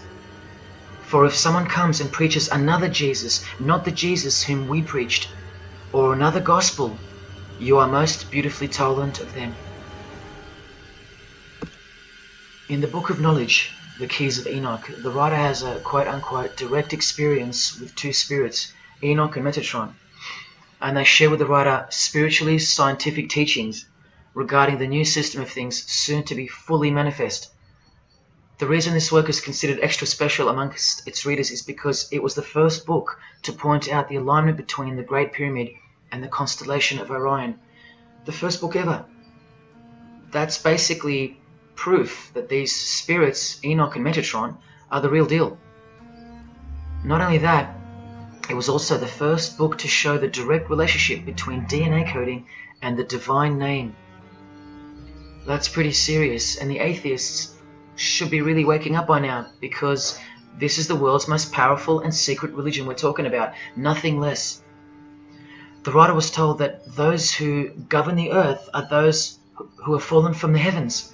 He calls them the masters, and even states that they were punished with penalties that were assigned to each. These are the fallen angels of the Bible, people. These are the masters of the Masonic New Age, as proven here in one of the illustrations from the book. Same symbology. This worldwide catastrophe that is coming will bring about a complete reorganization of Earth's life system. And like all high-grade initiates of the secret societies, every attempt is made to bring positivity to the number of the Vicar of Lucifer. I was given instruction to use the specific light harmonics 666, 999, and 12, 12, 12. The spirits further inform the writer of the Keys of Enoch that the pattern 666 is used to identify you with respect to the Earth's vibration. The number of the beast of the Book of Revelation of Jesus Christ is not only being glorified, it's manifesting in the world. And from another illustration from the book, once again, the same image we see being used over and over with the eye on top of the pyramid. This is the secret religion that encompasses us and has been influencing us for decades upon decades. 2 to 3 centuries, in fact. Just like the Gospels explain, this is an absolute counterfeit of the truth. Christ is mentioned everywhere, but not Jesus Christ. No, this is the Antichrist spirit, who will eventually manifest and appear to the world as one man. Doesn't sound so mythical anymore when you see that the enemies of Jesus Christ and those behind the New World System, they use biblical terms. And Christ, to depict the antithesis, the anti of the real Christ, their Savior. And these spirits from the world we can't see are the ones who taught mankind the sick art of witchcraft. Look at who supplies this book online, sacredmagic.com. You know what magic really is and what it really entails now. So once again, you can see the connection, the relationship. If you still think that this phrase, New World Order, is a conspiracy theory, you're suffering from a medical condition. On the Lucius Trust website, the consultants to the European Union, you find the statement that the New World servers are occupied with the task of inaugurating the New World Order. In the same article, this shocking admission is made. 2/3 of humanity will stand upon the path at the close of this age, and with that, 1/3 will die, or to put it surreptitiously, will be held over for later unfoldment. That's the Lucius Trust. The word Lucius being the replacement for the word Lucifer, who works hand in hand with the EU, the European Union, stating that 2.5 billion human beings are planned to be killed off. All predicted by Jesus, and only Jesus. And if you still think I'm joking or misleading you about what these people are and what they plan to do, here's a book written by the founder of the Lucius Trust, the Freemason Alice Bailey, Education in the New Age, where she, well, educates you about mass population reduction. When a form proves inadequate or too diseased or too crippled for the expression of that purpose, it is, from the point of view of the hierarchy, no disaster when that form has to go. Death is not a disaster to be feared. The work of the destroyer is not really cruel or undesirable. Do you see? Did you hear that? Through the all-seeing eye of Lucifer, the destroyer, for the purpose of the new world, death and mass murder isn't evil, it's good. And Alice Bailey in The Labours of Hercules also tries to re-educate us and protect that God-forsaken number, predicted in the Gospels to be associated with evil. The number of the physical plane activity is called the number of the beast. This idea seems to have a horrible fascination with many, but what it really means is that Virgo is the symbol of triplicity. 6 on the physical plane, 6 on the emotional plane, and 6 on the mental plane. Not 666 at all. And one more time, from the consultants to the European Union, from their website Lucius Trust, to prove to you that these people are all working toward and waiting for the world leader. The coming of the Avatar and the advent of the coming one are the keynotes of the prevalent expectancy. After everything I've shown you, are you going to ignore this? Or worse, are you going to trust these people, of whom were predicted to this very condemnation 2,000 years ago? Right down to a one-world system, depopulation, and to the man who will carry the number 666, and with it, implement a new system in which you won't be able to buy or sell unless you receive a mark in your hand or forehead. And what's just been announced by Business Insider? Cashless society. Due to this, by 2024. This is the manufactured trend for the world. And you better believe it's fulfilling biblical prophecy. You know that book that's been ripped out of schools and hysterically discredited? Why do you think there's a single eye displayed on all the covers of George Orwell's dystopian novel 1984? It's because the one-eyed religion is the one in permanent control, where democracy and Christianity have been utterly extinguished, and the remaining population live in a whole new level of permanent communism. It is well known that George Orwell himself had ties with the Fabian Society, which is a secret society complete with degrees of initiation. Tucked away neatly somewhere under the wing of Freemasonry, the Fabian Society's logo used to be this: a wolf in sheep's clothing, which is exactly what Freemasonry is. And it was a metaphor for gradually advancing socialism. And socialism is communism for slow learners. This level of denial on our part has been brought on by mass propaganda, because everything has been weaponized to work against you and God's truth. Education, entertainment, and economics. You're a slave to each one. And Freemasonry is the slave master. Listen to the Grand Pontiff of Universal Freemasonry tell you about it in Morals and Dogma. The blind force of the people is a force that must be economized and also managed as the blind force of steam. You are just blind energy to them, made to be enslaved. This force must have a brain. Who do you think the brain is? Freemasonry is the brain, obviously. And he's saying that we're just the body parts that move to its will. Look, these are some pictures I took of the local obelisk in my town. An erect phallus hidden in plain sight. See how the cube at the bottom is rough? In Freemasonry it's called the rough ashlar stone. Well, watch this from Morals and Dogma. The rough ashlar is the people, rude and unorganized. Once again, you can see what this secret society secretly thinks of you. Now see how the stone built on top is smooth? That's called the perfect ashlar. The perfect ashlar is the state, the rulers. Yeah, the one-eye sex cult of Freemasonry, which hides its master, Satanism. Now, where is this brain taking us? Remember, this guy is the general who fought against the United States forces to uphold the institution of slavery. And the Grand Pontiff of Universal Freemasonry, who calls you the vulgar herd and the ignorant multitude, and admits that yes, unbelievably so, Lucifer is the light bearer. This is the highest authority in Freemasonry, the secret religion of all our leaders and idols. Believe it. Now listen to this. The papacy and rival monarchies, all that will become the heritage of the temple, meaning the temple of Freemasonry. The world will soon come to us for its sovereigns and pontiffs. We shall constitute the equilibrium of the universe and be rulers over the masters of the world. They're gonna own it all. And it's true, the papacy and the monarchy have fallen into their hands. All Freemasons now. This is a 150-year-old book, so you can see how far ahead they plan, while we stay ignorant. How do you suppose that they won't achieve the New World Order? The New World Order of death. Of combined and systematic movement and effort, the great revolution prepared for by the ages will begin to march.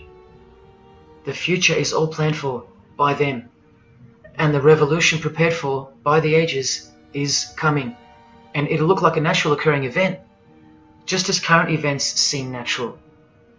Lastly, from his other book, Legenda, and reading from the ancient and accepted Scottish writer of Freemasonry, Albert writes, "And thus the warfare against the powers of evil, meaning Christianity, that crushed the order of the temple in the 1300s, goes steadily on, and freedom marches ever onward toward the conquest of the world." The conquest of the world, guys. And this is their method. Ingenious as it is, the double-headed eagle, the left and right paradigm. Whether you are pro-abortion or life, prefer Macca's or KFC, Ford or Holden, vote Liberal or Labour, shop at Coles or Woolies, go for the Parramatta Eels or the Canterbury Bulldogs, always the two most opposing forces, the result always feeds the one belly. The two heads always serve the same Masonic beast. Do you get it? That's number one. Number two is the horribly magnificent motto of their double-headed eagle, Ordo ab Chaos. That means order out of chaos. It's the ultimate way to achieve your sinister goals while looking like a hero. With one hand, they create beautiful and noble things. With the other hand, the hidden hand, they destroy and pervert. Then the helping hand comes back in to save or fix things again, alternating from one to the other, while nudging toward a predetermined goal, until finally reaching that goal that's set in mind in the first place. All the while, you never knew that the same hand that's saving you is the same hand that was destroying you in the first place. Order out of chaos. Their order out of their chaos. Another way to look at it is this. Z creates or exploits a problem, then attributes blame to others. Y reacts by asking Z for protection and help to solve the problem. Z offers the solution that was planned for by them long before the crisis occurred. Ordo ab Chaos, order out of chaos. Now you can change Z and Y to suit any scenario. For example, your best friend who wants to sleep with you creates or exploits a problem, then attributes blame to others. You react by asking your best friend who wants to sleep with you for protection and help to solve the problem. Your best friend who wants to sleep with you offers the solution that was planned by them long before the crisis occurred. Each time your best friend gets closer and closer to you until eventually they're in your bed.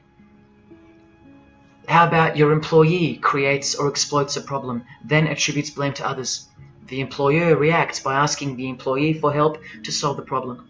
The employee offers the solution that was planned by them long before the crisis occurred. The employee eventually gets the promotion. But this is the way I really want to put it. The government creates or exploits a problem, then attributes blame to others. The population reacts by asking the government for protection and help to solve the problem. The government offers the solution that was planned by them long before the crisis even occurred. This is how the Great Revolution, prepared for by the ages by the Freemasons, will begin. So who's going to warn you? Even modern Christianity is steered by Freemasonry. Hillsong won't warn the sheep about Freemasonry and the one world government. What, the Hillsong senior pastor who wrote these books and lives here? No chance. Did modern day Christian heroes like Billy Graham warn you about Freemasonry? Well, no, because here he is giving the Master Mason grip to other Christian giants like Paul and Jan Crouch, all Freemasons. Here he gives the same third-degree handshake to former President Harry Truman, and here to a Muslim Freemason. Billy is listed as a Freemason in the 33rd degree Albert Mackey's History of Freemasonry by the publisher on the inside flap. Billy's son, Franklin Graham, also won't ever expose Freemasonry because he's too busy eating at Voodoo Donuts, where they sell these donuts and these pentagram donuts. More Christian heavyweights like John Hagee or Hagee throwing up the devil's horns. He'll never preach against Freemasonry. Neither will all these world-famous pastors throwing up the devil's horns. Do either of them expose Freemasonry, or the fact that it's the driving force behind the one world government, all predicted by Jesus? Of course not. What about Christian radio or the Christian music scene? No, not a single word of warning whatsoever regarding the Satanic Church that lives and breathes all around us. Freemasons like Bono, wearing the Christian name tag, his whole band of Freemasons. Bono too should know better than anyone that a one world government is a trap as foretold in the Bible. But Bono supports it. Oh yeah, he works for it. Just like the Masonic Pope does.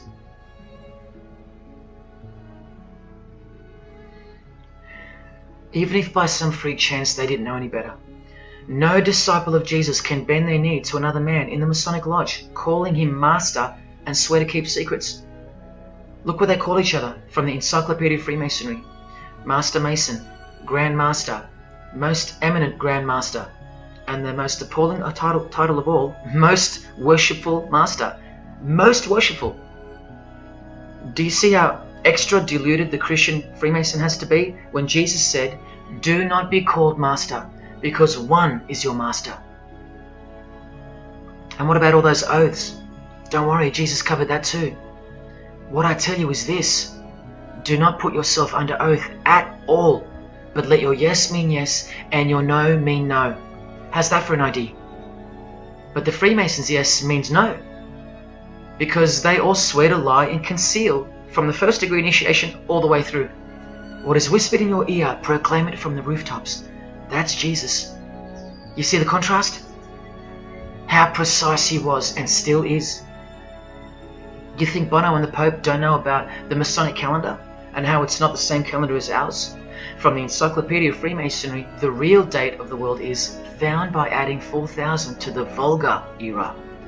This whole Christian era is Vulgar. So the year in the Masonic world is actually 6021. And this abbreviation is in French, the Vulgar era, beginning since the year of the Lord, since the year of Jesus Christ. That's how they feel about the current age, which is coming to a mind-blowing end by design. Now, do you think Freemasons aren't capable of mass murder?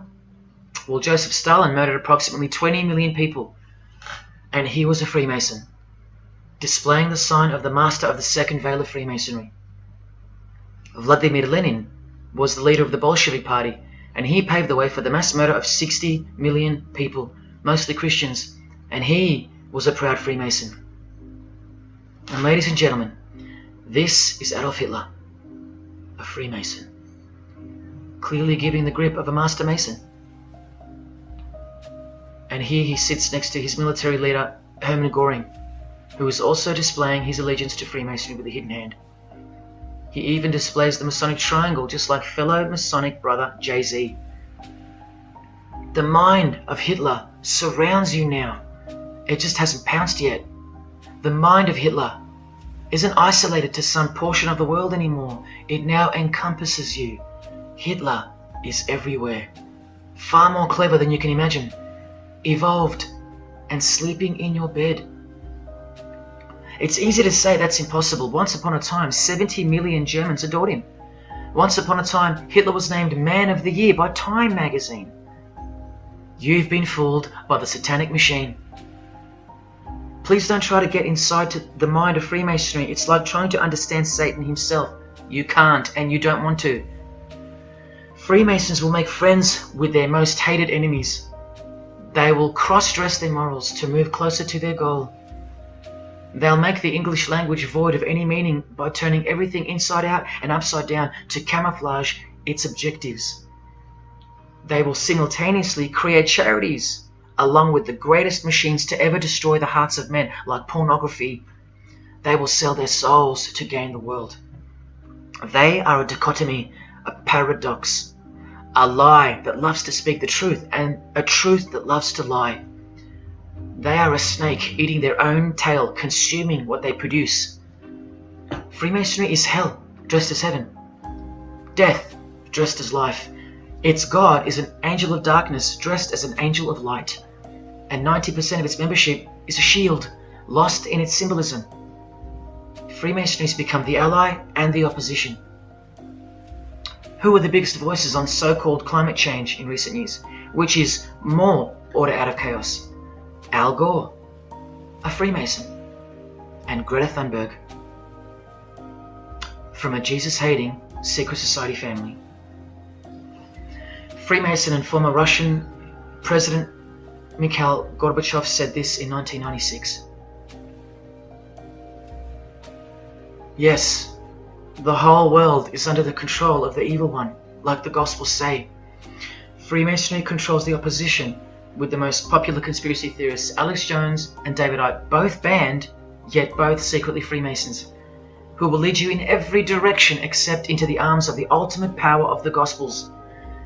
Every noteworthy religion is comfortably caught in the Masonic net, because they all stem from a lie. Here's the Dalai Lama with a bunch of Freemasons. He just loves hanging out with famous people. Here he's throwing up the devil's horns with Freemason Gene Simmons. But there's no way the Dalai Lama can be a Freemason, right?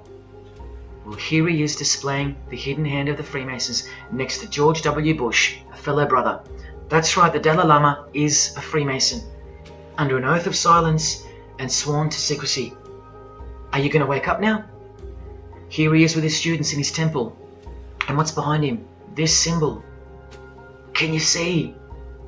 The pyramid with the emanating eye on top, symbolized by a sun, which you know now is the phallus of the god of this world, shooting forth his generative light, his mystical sperm that gives life, and whose one eye transcends good and evil, both of which are just illusions of the mind.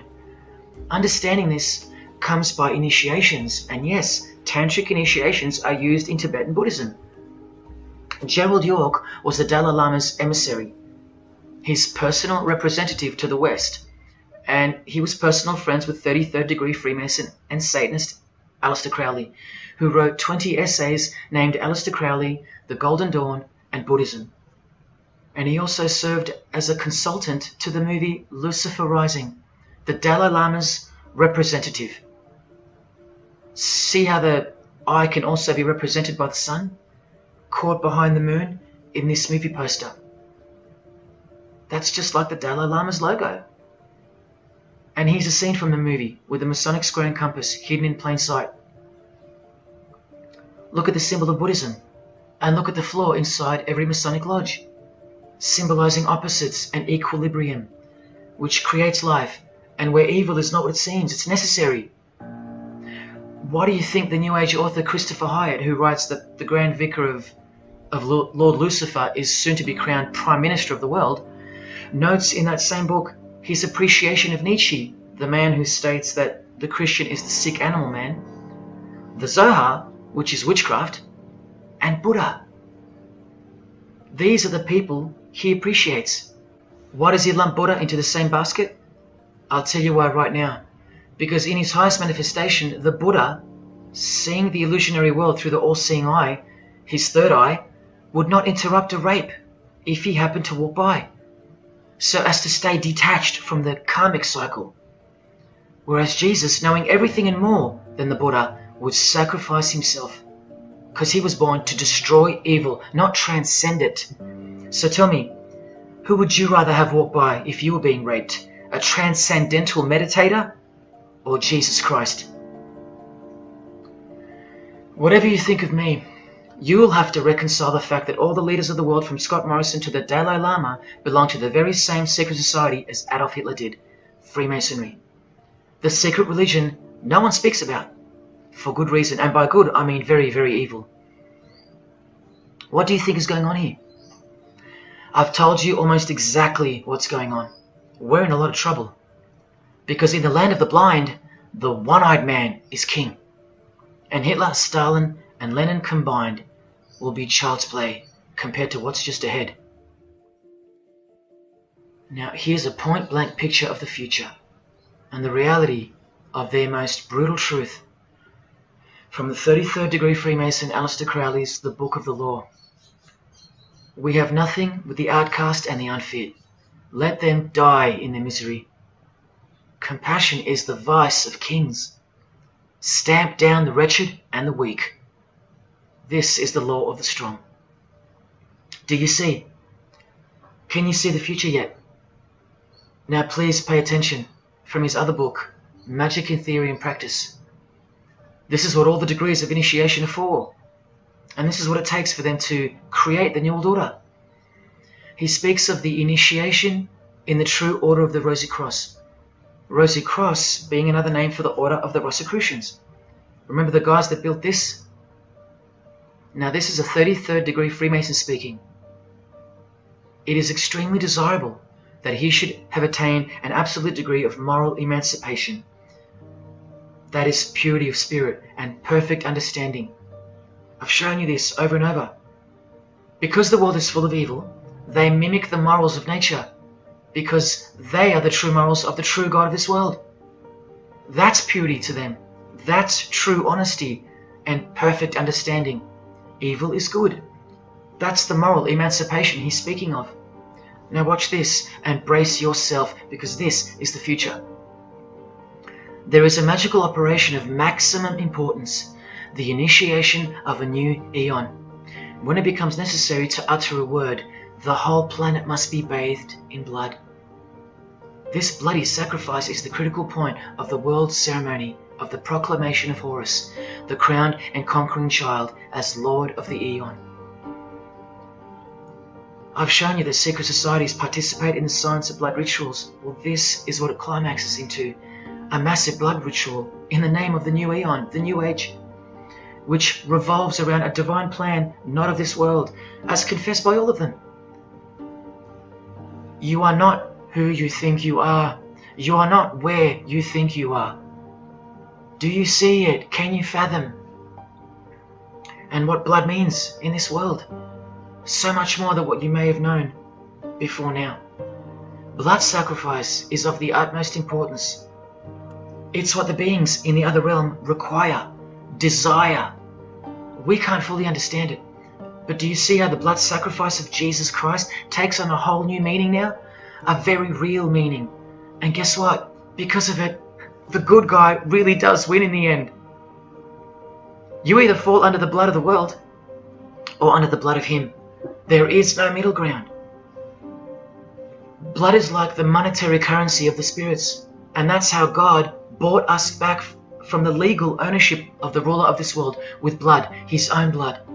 Now you can begin to understand why they hate him so much. Because that's why he was born into the world of flesh, to produce blood of his very own.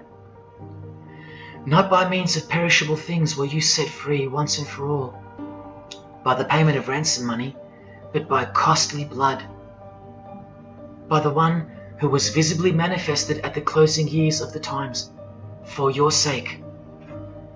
That is the truth. Do you think it's just a coincidence that this is the last age before the long planned for new order of the ages? That's ages, plural. That means forever. That's the plan.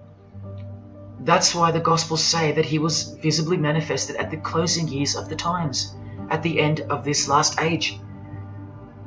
In the book 1984, George Orwell told us, if you want a vision of the future, imagine a boot stamping on a human face forever. I've shown you that this so-called New Age is in actuality a new Satanic age. And it's not really new at all. It's very old indeed, it's ancient.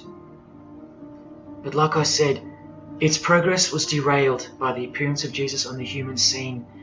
Now I'll prove to you that the New Age is an old religion. Novus Ordo Seclorum is part of a quotation taken from the Roman pagan philosopher Virgil's 4th Eclogue, which was borrowed by him from the Sibylline records, which were ancient prophecies delivered by an oracle through witchcraft or divination. That's where the phrase Novus Ordo Seclorum comes from. Now look at what the full phrase actually says. A mighty order of ages is born anew. Both the prophetic virgin and Saturnian kingdoms now return. Now a new progeny is led down from the lofty heavens. Favor, chaste Lucina, the boy soon to be born, in whom the Iron Age shall come to an end, and the Golden One shall arise in the whole earth. We've just been told that the New Age is a Saturnian kingdom, which returns, so it's been here before. Next we see that a new progeny, meaning a new seed, a new race, there's that race again, is coming to earth. And that a boy will be born, who will bring the Iron Age, which is the age we're currently in, to an end. And that the Golden Age, the New Age about to begin, will again arise over the whole world. Now what is the Saturnian kingdom?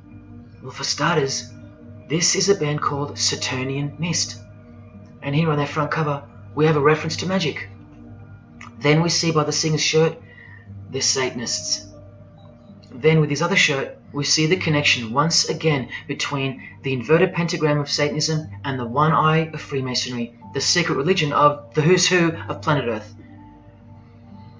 Freemason and Satanist Marilyn Manson has a song called Satanalia, and on a satanic website on ritual offerings for demonic bindings, we find that Satan is Saturnian in nature. Here on the front page we see the inverted pentagram under the head of the Baphomet, and right next to it, a version of the square and compass of the Freemasons, of which a lodge is located near a suburb near you, no matter where on earth you live. The Satanic Church hidden in plain sight. Now let's go straight to the source so you can see for yourself the nature of the New Age Saturnian kingdom found in the full quote of the Freemasons' New World Order seal. From this book, which is a factual study of the single most influential occult organization in modern Germany, the Fraternitas Saturni, or the Brotherhood of Saturn. We learn of the path of the Saturnian initiate, which is outlined in detail with the meaning of all 33 grades, 33 degrees of Freemasonry. This is the very same thing, the same objectives. All secret societies work for the same goal because they all have the same spirit. The only difference between Freemasonry and this Saturnian fraternity is that your local Masonic lodges are veiled and camouflaged filtering systems for future Satanists, from which all influential figures of society are chosen, where the real religion begins at the 33rd degree. Whereas with orders like the Saturnian Brotherhood, there is no filtering system. As such, you're a student of Satanism from the first degree. That's why Satanism's takeover would have been impossible without international Freemasonry.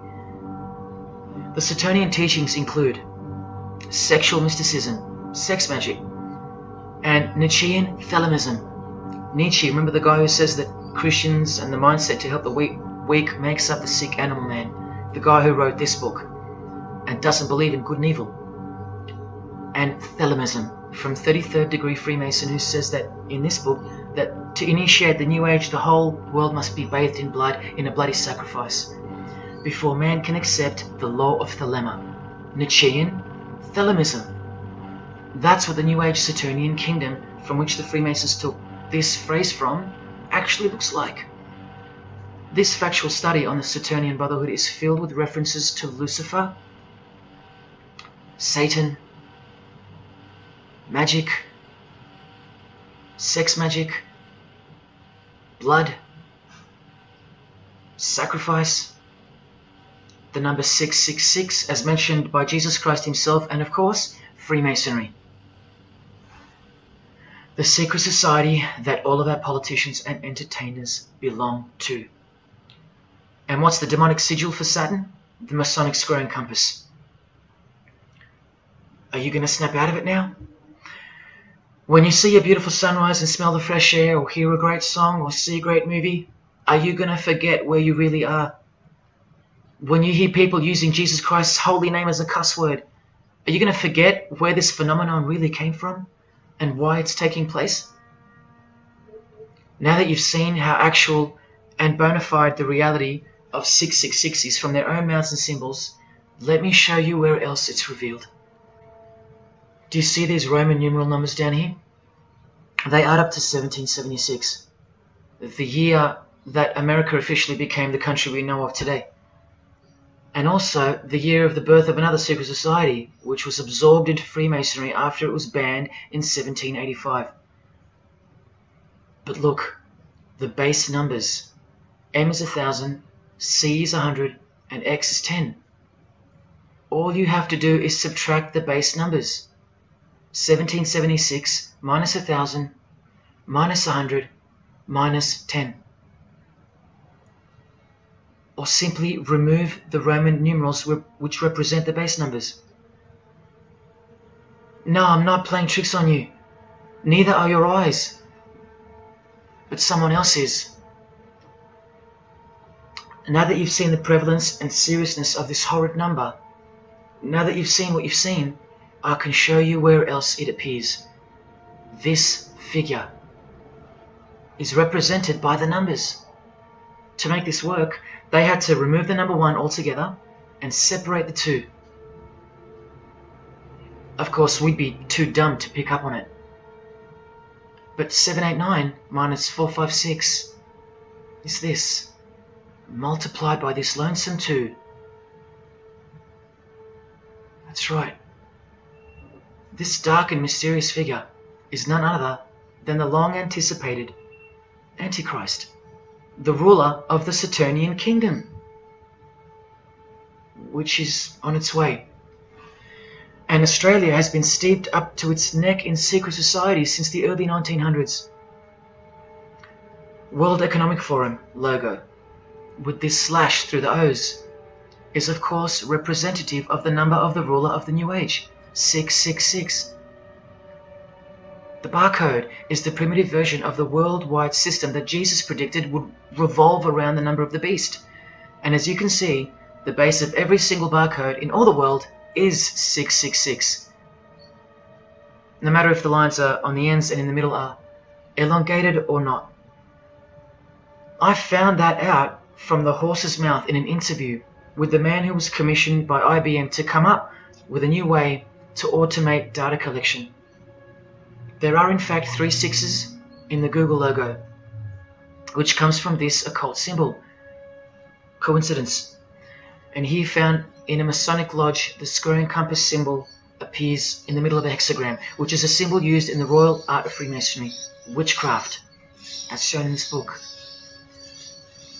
Well, among other things, the hexagram itself can be broken down to quite clearly represent 666. This is a Masonic square and compass designed by the Manal Masonic Lodge, symbolizing world unity. Up the top you find the logo of the United Nations. Well, there are 33 segments in the UN logo, symbolizing the 33 degrees of Freemasonry. See this crop circle here, with the Masonic eye on top of the pyramid? I know nothing about crop circles and the phenomenon of them, but I know how many rays are coming off the eye. 33. 33 degrees of Freemasonry. Don't forget that the highest authority of Freemasonry already admitted to be the designers of the pyramidal seal in a 1962 edition of their magazine, The New Age. I've shown you how the inverted pentagram makes for the spelling of the word Mason in the same seal. Well, that same pentagram with the elongated top horns appears here in a European Union logo. An inverted satanic pentagram right in front of our eyes. Here's the European Union building architecturally mimicking the Tower of Babel. That was the very same tower that the God of the Bible destroyed thousands of years ago, according to the Bible, when Nimrod, one of the admitted founders of the original craft of Freemasonry, tried to unite the world under a one-world government. So this logo and this building design is a clear statement to the God who intervened the first attempt at a world government. This is England's Secret Service logo for MI5 with the word intelligence being symbolized by the eye of Lucifer, who was viewed as the most intelligent entity in existence by the secret societies. And this is the symbol for the Information Awareness Office. You know exactly who's in control, and now you know exactly what they want, and they will get it. In a 1962 article written by former US President and Freemason's wife, Edith Roosevelt, in the New Hampshire News, and speaking of the spiritual counterpart building for the United Nations called the Temple of Understanding, she writes that the symbolism planned for the building dates back to the black magic practiced by the high priests of ancient Egypt, and that the building will contain a giant eye. You don't have to wonder why now, because you know why. This clothing designer is fully aware that the one eye symbol is synonymous with Satan and a hatred of Jesus. Does this movie poster make any more sense to you now? Well, are you ready for the second biggest shock of all?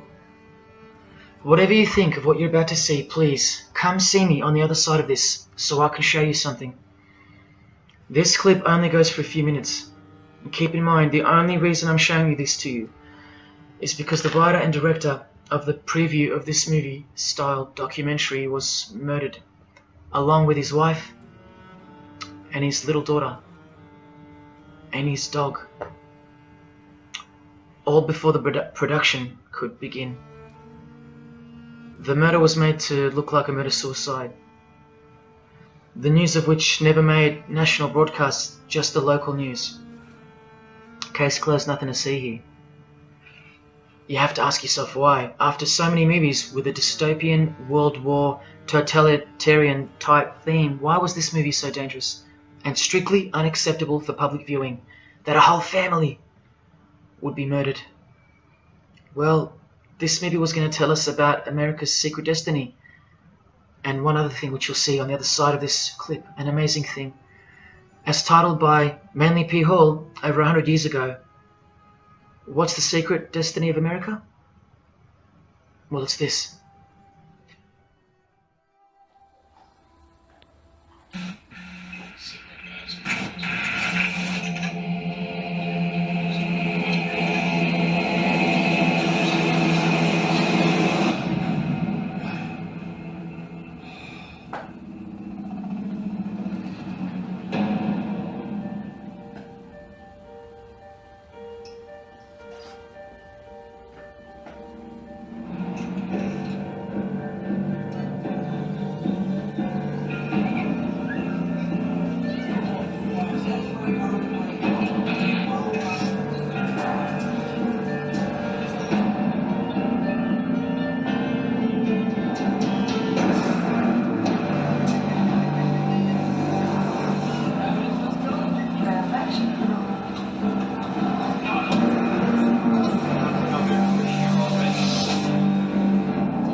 Last night I dreamt about how things were. And then I woke up here.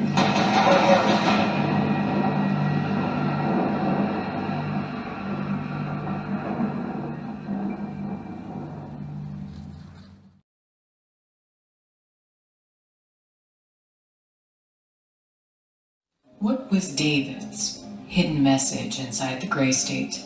And could it be the reason for his death?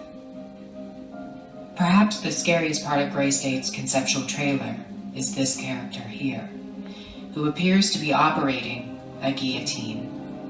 David Crowley was very intentional in this frame of the movie. He added something that I believe he wanted the people to know about. Who is the identity of this executioner? If you look closely, you will see that this terrifying character is wearing something around his waist. It appears to look like an apron. The executioner wears a Freemason apron, complete with the all-seeing eye, the compass, and the 2 pillars. I do believe David Crowley is trying to tell us something.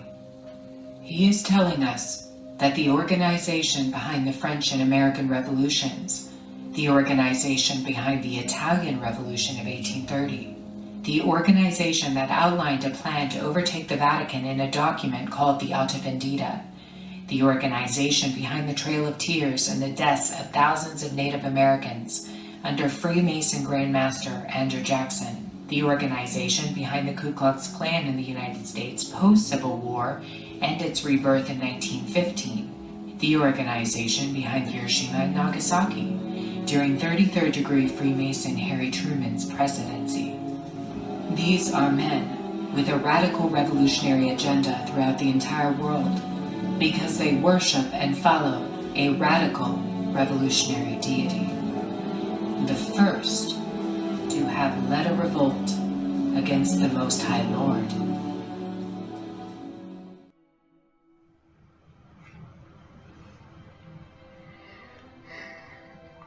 When I was in high school, coming from a completely non-Christian and non-religious family or background, I distinctly remember the first time that I decided that the Bible or the New Testament, to be more precise, was definitely not true. Made up, fairy tale, whatever. It was one verse, one scripture that to me at the time proved unequivocally that it wasn't written for our time. A prophecy that was impossible to be fulfilled. Here's the verse. And I saw thrones, and they sat upon them, and authority to administer justice was given them. And I saw the souls of those who had been beheaded, because of the testimony they bore of Jesus, and because of the word of God. No way could guillotines be introduced as a form of execution in the 21st century, right? No way. Proof that the Bible was a prehistoric book written for prehistoric people. And this is long before he woke me up on a midnight highway to spare my life from a high-speed collision into a concrete wall. Ladies and gentlemen, in 2021, like the smartphone or the smartwatch, this is called the Smart Guillotine. Built by Chanel. You know, the perfume and clothing and accessories brand for the rich. What on earth does a perfume company have to do with chopping people's heads off? Well, I thought I told you that all of this is just the tip of the iceberg. I wonder who really owns Chanel. Well, here's their logo, and there is an eye in the design. And have you seen their drip design? How odd. Welcome to the real world. You ready? This is from a legislation archive from the Georgia House of Representatives in the 1995-96 sessions. This is Bill HB 1274 on the death penalty, guillotine provisions. How far along are we into enacting these bills worldwide? I don't know. Maybe they've been enacted already. But I just wanted to show you that in 1995 the ball was already rolling. Another ball that's rolling are the 7 universal Noahide laws. They sound great from the outside, designed so to conceal some terrifying details on the inside. Firstly, they were signed into US law in 1991 by George H.W. Bush on March 26. Here's the bill and resolution. It was named Education Day. As you can see in the details of Resolution HJ 104, they are the 7 Noahide laws, resolved by the Senate and House of Representatives of the United States of America in 1996. Every single president since H.W. Bush has annually re-signed this resolution. Many world leaders have called for the acknowledgement and observance of the 7 Noahide laws, including the President of the European Union in July 2014 and the Australian Governor-General Michael Jeffrey in 2008. And this will be international law. So what's the problem? Well, just for starters, the law against idol worship will include, quite specifically, the worship of Jesus Christ as the Son of God, which the Noahide laws will classify as blasphemy, and the punishment for transgressing the 7 Noahide laws and for blaspheming the ineffable name of God by calling Jesus God is decapitation. I'll let you take that in for a second. This will be governed by a world court with no possibility of appeals. Something like this, an international Sanhedrin. Who do you think is truly behind these laws? Well, I can show you that right now. Here is the bill being signed into law by H.W. Bush, and here is their signature hidden in plain sight, the hidden hand of Freemasonry, displayed by this sinister and gloating looking individual. And you know what Freemasonry is a cover for now. Who do you think designed the guillotine in the first place? This guy, Joseph Guillotine, a Freemason. Still don't believe in the prophecies of Jesus Christ? You're still in denial?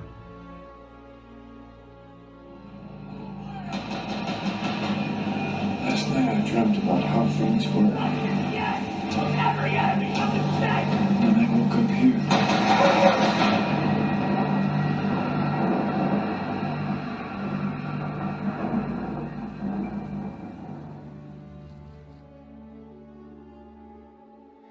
Well, that's why the director was murdered. And his wife, daughter, and dog. I think of them often, and sometimes when I need spiritual sobering up, I think of that fateful and evil night where that beautiful Christian family were brutally eliminated. If you think he wasn't onto something, well, he paid the greatest price to share this with you. Prophecy will be fulfilled. Listen to the words that come right after the execution by guillotine scripture in the Gospels. And I saw those who were such that they did not worship the beast, nor his image, and did not receive his mark of identification upon their forehead and hand. Remember this mark in the video? I'm not saying that the director knew what the mark would be, but based on the symbology, he knew who would be behind it. Look at the triangular symbol of the Freemasons. The Masonic triangle around the eye, and the Brotherhood of Satan. Now look at the front cover of the book written by New Age author Maurice Nicoll. The mark. Same symbol. Identical to the symbol used by J.K. Rowling, who said its design was inspired by the Freemasons. Who has this tattoo, which represents the Baphomet. Well, Solve Coagula is the process in which they will bring this New World system to life. It's identical to the Masonic motto of order out of chaos. Solve means dissolve or destroy, and coagula means to bring the elements back together into a new and higher form, a new and higher system. Jesus described it as the beast system, and one way or another, we will be marked as a form of identification in order to participate. But first, chaos must ensue. A deep Masonic truth, which is mostly true anyway, is that destruction precedes construction. It's like having to destroy a tree in order to create a table. The same principle applies to creating the New Age. That's why I know that the process which involves the creation of a new system must involve the destruction of this one. Now, this is the last referenced work I'm going to use to show you who will be the head of that system, that one world government. A book by David Spangler, considered as one of the founding fathers of the modern New Age. He also has an intimate relationship with the United Nations, as shown in 1975 document which was uploaded to the UN archives in 2006. Please pause to confirm that, where you can find his name listed under the Board of Directors for the Planetary Citizens Group.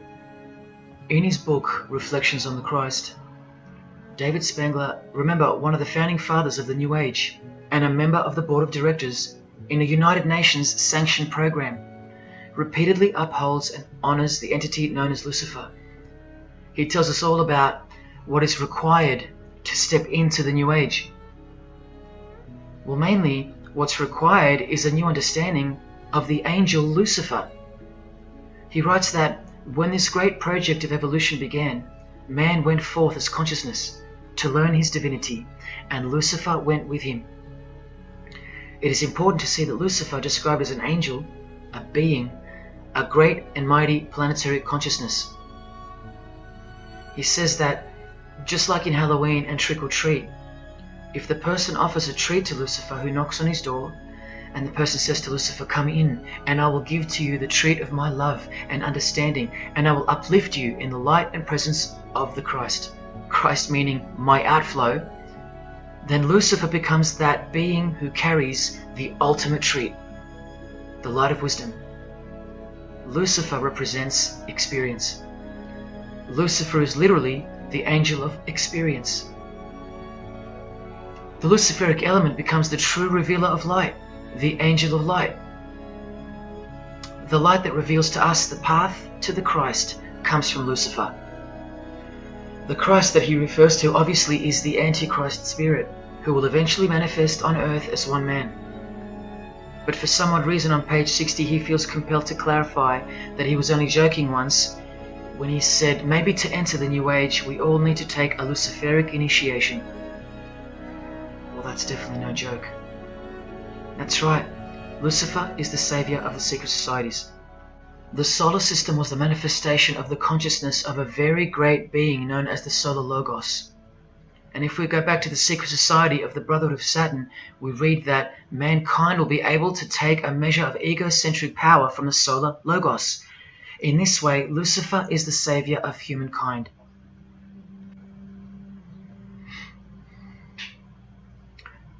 Do you see who you're dealing with? These are the people above you, the rich, powerful, influential, overflowing in all areas of those who are steering society, and they're about to reach their destination. Who showed you? Who told you? Who warned you? Jesus Christ did. Oh, those pesky Christians. In the animation Flushed Away, the villain Toad conspires to genocide all the rats in the Silver World and replace them with a superior species, a new species. No one is aware except for this one rat who's briefly seen in the beginning. He's a Christian rat, a nut job, carrying around a plaque, as some real-life Christians used to, warning everyone of the impending doom that is upon them. What's the twist that's hidden in plain sight for no one to see? Well, the villain Toad, planning the New Age, wears the ring of a Freemason. This ring. And he wears it exactly on the finger that a Master Mason should. It is worn on the third finger of the right hand. There is one who predicted it all, and they know that. That's why he's been so thoroughly discredited, or so it seems. Yes, the nutjob Christian was right all along. Remember one last thing before I close. From Masonic New Age author Christopher Hyatt, who spoke of the well-planned for and long-awaited invocation of the Prime Minister of the world, when he wrote in his book, "A massive truth that I wish with all my being that you would grasp.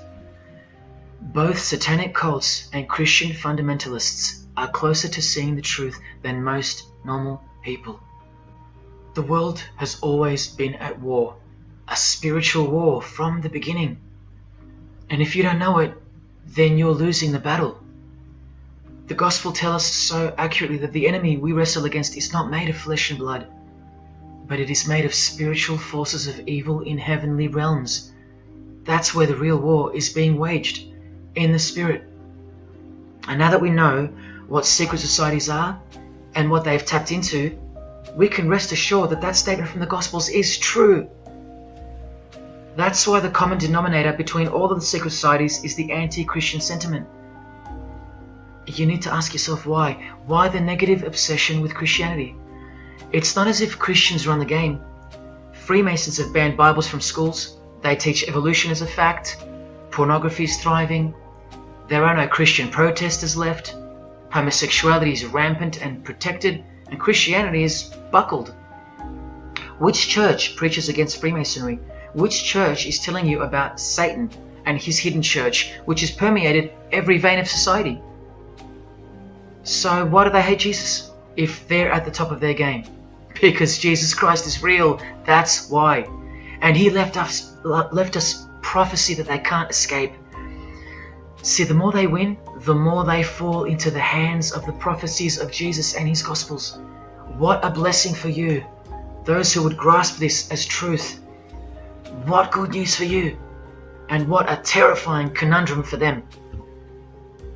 If you've come this far, and you still don't care, or still unwilling to trust, then you deserve what's coming, as a law of nature. Because you've been warned of all of it.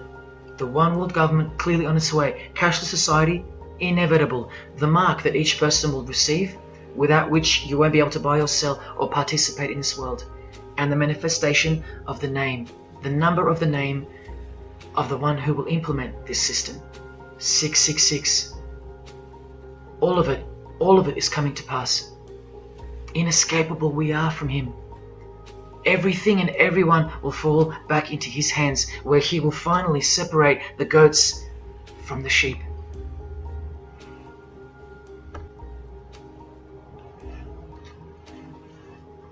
Now watch the Bible destroy Freemasonry like no other book in 2 minutes. Regarding their lodges and obelisks, their heart is faithless. Now they must bear their guilt. The Lord will break down their altars and destroy their sacred obelisks. And speaking of the bloodline that gave birth to Jesus, God says, "You shall not set up for yourselves a sacred pillar, which the Lord God hates." See what you're up against, Freemasonry? While Freemasonry meets and speaks in darkness and secret, Jesus said, "I have spoken openly for all the world to hear, and in secret I've said nothing." Freemasons are known as builders. Well, the stone which the builders rejected has become the cornerstone. Everyone who falls on that stone will be dashed to pieces. Anyone on whom it falls will be crushed. Every Masonic lodge is built so that all the members face the east. Who are these men with their backs toward the temple, facing the east and worshipping the sun? It is detestable. Freemasonry does evil in secret with their hidden hand, but they blow a trumpet over the hand that does good. But Jesus says, when you give to the needy, do not let your left hand know what your right is doing. Your good deed must be in secret, and your Father who sees what is done in secret will reward you. You can't become a Mason if you're broke, blind, maimed, or have a criminal record. Jesus said, but when you give a banquet, invite the poor, the crippled, the lame, the blind. Freemasonry takes pride in its secret rituals and is hungry to rule the world. The Gospels say that their destiny is destruction. They make appetite their God. They take pride in what should bring shame. Their minds are set on earthly things. Freemasonry believes that the light is but darkness visible. The Bible says, woe to those who call evil good and good evil, who put darkness for light. And Jesus further said, if therefore the light which is in you be darkness, how great a darkness that would be. Freemasons spend their whole lives taking gruesome oaths of secrecy. Jesus said, but above all things, my brethren, stop the practice of putting yourselves under oath. Freemasonry is built upon a hierarchical system, a pyramidal system. Jesus said, for everyone who exalts themselves will be humbled, and whoever humbles themselves will be exalted.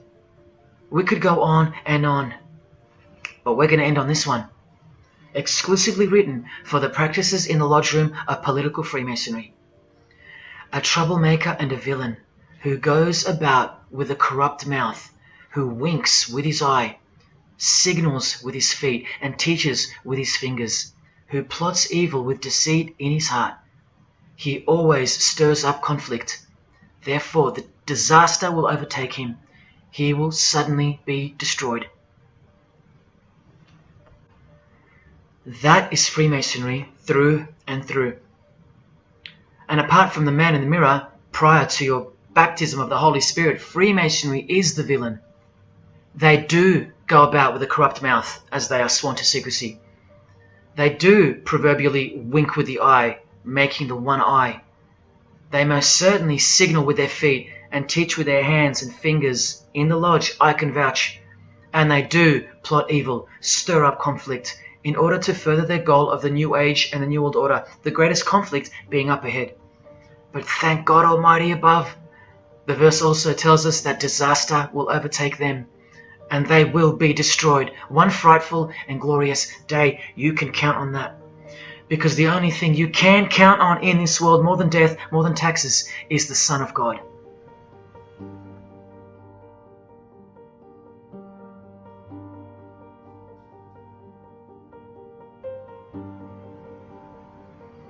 This is it. This is the last shock, and by far the biggest. If you ever needed intellectual proof that Jesus Christ is real and living right now, this is it. If Jesus and the Gospels weren't true, then Luciferians wouldn't be running the world. Atheists would, or some other version of modern man. Anyone, but not Satanists, not the passionate enemies of Jesus.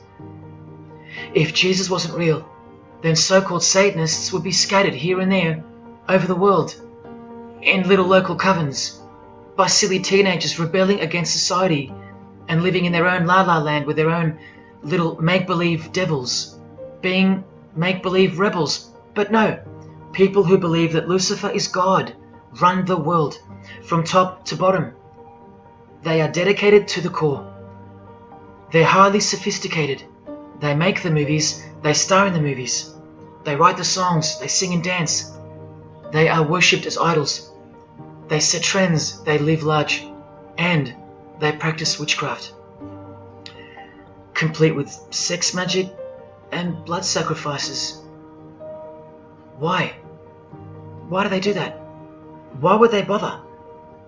Because witchcraft is real and has been since before civilization began, hidden from the vile multitude who have been stupefied by propaganda to the point that they don't believe in anything anymore.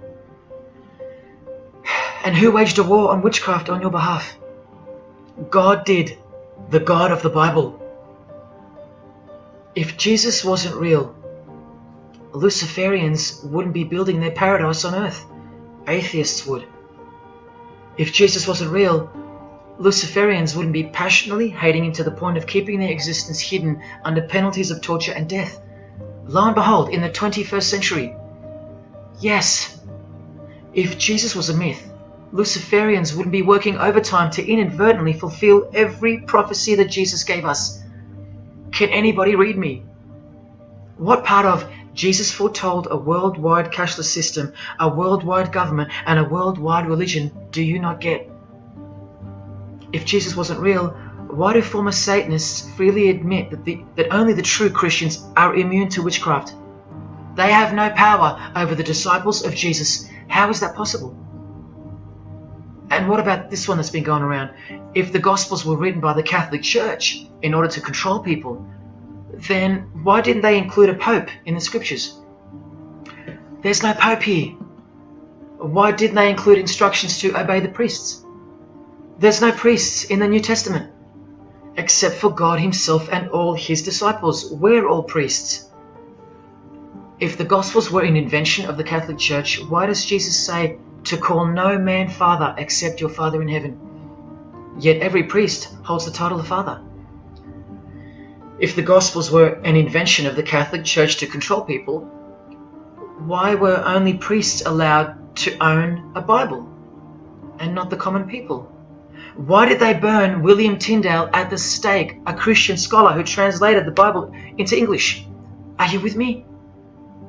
Please help me understand how you don't believe in Jesus when even your enemies, the high-ranking Freemasons, think that you're stupid for not believing in Satan.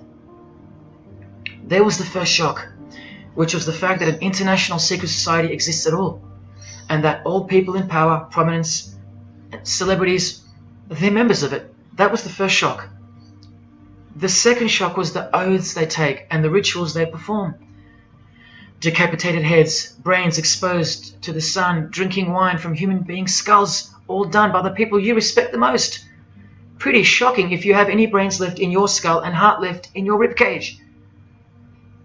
The third shock was the reason they took the oaths and performed the rituals, and that reason is that the secret society they all belong to is in fact Satanism.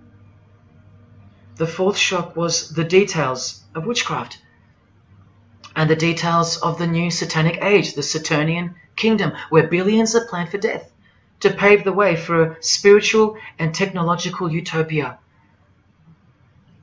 But do you know what the biggest shock of all is? The shock that surpasses all of them combined.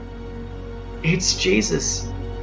Jesus is the shock. He's the shockwave, the reality and truth of Him. Because that changes everything. He changes everything. The greatest news you could never think up, that God left His abode to come here, a form of hell, manifest on earth, to be ridiculed and executed to save our sorry by taking a bullet for us. Don't worry, His second coming won't be so sacrificial. Better start fearing like you fear a cop and like you fear a judge. Oh, I know you tremble in front of them, but you don't fear God? Oh, how we love the darkness and sin. You, possibly you, loved gossip, you loved sex and porn, you loved sodomy, you couldn't stop lying, you couldn't stop cussing, you loved your idols, singers, actors, sports people, sports teams, putting people who fart, smell and eventually die on a pedestal. You just couldn't cut yourself off from the ways of the world. Purity? Who wants to be pure? I have to be pure? I have to live holy? Stop sinning? That's so boring. What kind of God is this? To hell with that God. Well, do you like filth in your home? Do you? Do you like filth on your carpet, on your clothes, on your face? Do you invite filthy guests over and give them a share in all your belongings and all your power? Do you give them the keys to your house and car? No, you don't. But the Creator, who has the greatest house of all, He should. We can barely earn $1,000 a week, and we don't give that away to anyone. But now God should share His wealth with you, the unclean, the unrepentant. Is it too much to ask your filthy guests to clean up before they enter? To watch their mouths, to control their willy? Is that too much to ask? Oh, but if God was real, what about all the children that die? What about them? What are you doing about them? Are you still stuck on which phone you're going to upgrade to or what's for dinner? Why don't you leave your abode, your luxuries and your loved ones and risk it all to go save some children yourself? Oh, but what about all those who've never heard of Jesus? Let me ask you, what's your excuse? I know they have one, but what's yours? You've heard of Him. Every morning you wake up and look at the calendar is a testament to His name, because it's 2021 in Australia, it's 2021 in Brazil, it's 2021 in China, it's 2021 in every single country in the world. So let me ask you, 2021 years since what? Like I said, just waking up in the morning and knowing what day it is a testament to Him. But if God was real, why wouldn't He just show Himself? Show Himself to who? To you? You can't even get on your knees and repent. You can't even hate sin and scream out to Him. So why would He? How do I get the girl if I don't ask her out? And if I do, maybe she rejects me the first time and the second. How bad do I want her? How hard will I try? Most haven't even knocked on His door. Well, I did. I just kept knocking and knocking, and then I started banging and banging. I refused to leave His porch. I lay there like a hungry puppy. But even when He answered the door, I did the runner, because He was too big for me, and I loved sin a little too much. Yet He still left the light on for me. But here's the craziest part about people who ask me why he doesn't just show himself the way they'd like him to. Their hearts have been so hardened that even if he did appear to them, in 2 weeks they would go back to being their old self, and he knows that. That's why. They might even forget it ever happened. Oh, that was just a crazy day. That was probably all in my head. Oh, how we love to make excuses. But if God was real, what about all the other gods? What other gods? Did Buddha perform a miracle for you? Did he affect a plethora of witnesses? Were his followers stoned to death, sawn in half, eaten alive? Did historians of his era leave any trace of him? Did he prophesy all the kingdoms that would appear on earth, and in what order? Did he foretell of worldwide floods, of enemies that would despise his followers, use his name as a cuss word, and eventually attempt to set up a world kingdom? Did his appearance change the calendar from one end of the world to the other, and predict that his appearance would in fact change the calendar? What did the Prophet Muhammad do for you? Apart from stealing Jesus from billions of people and corrupting the Gospels, did he dedicate his entire life to sinlessness? Did he remain celibate so that his blood could make a difference in the hidden realm by the science of sacrifice, which is practiced in secret every day, in order to shield your very soul? No, he didn't. Instead, he had 11 wives. One of them was 9 years old, and he lived like a king, while the real king lived like a slave, and died like one too, and washed the feet of his disciples while demons trembled at his name and presence, and still do.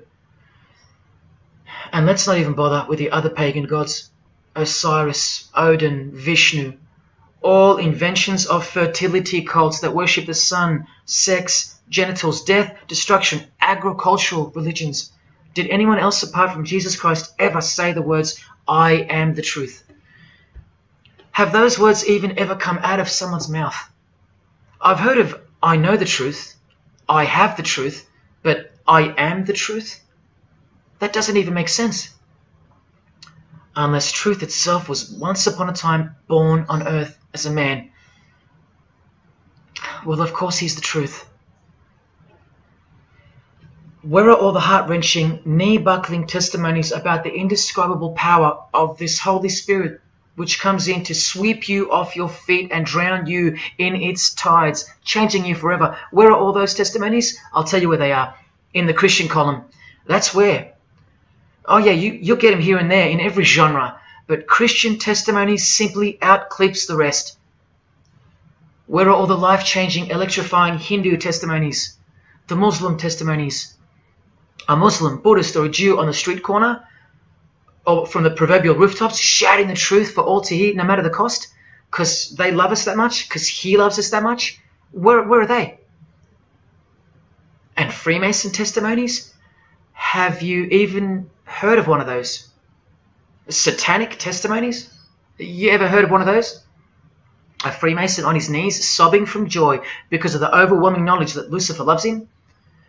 No Mason or Satanist has ever done or heard of such a thing. But the biggest cult in size is the cult of society. Where do you think the word culture comes from? And the TV, the doctors, the idols, the PhDs, the scientists, they are the priests of the cult of society. You atheists think you don't live in a religious world of your own, filled with daily rituals and daily worship?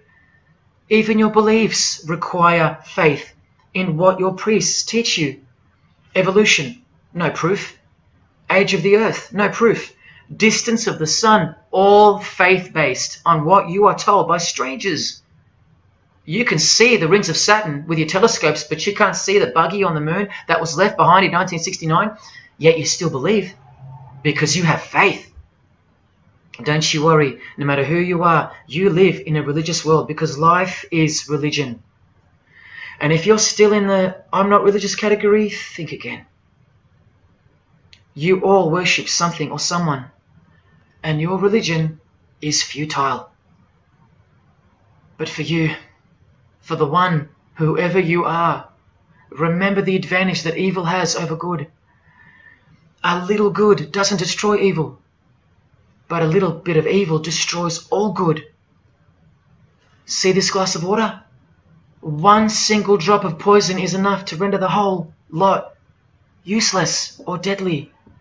That means that 99% of the goodness and purity of that water amounts to nothing, all because of one single drop. The whole glass is evil. And so it is with the human soul. You better believe it. Does anyone go out with a stain on their face or on their shirt? You think the soul can't be stained? Think about it. Just one lie makes you a liar. So you can't go where life is, stained with death? Now, in case someone thinks I'm playing the high and mighty role, I tell you this. I used to be a liar. I used to be a pervert. I used to be a drunkard. I used to smoke all kinds of poison. I used to have angry outbursts, use a filthy mouth, indulge in filthy humour. I used to. Past tense. But no more. He finally summoned me. He called my name for the last time.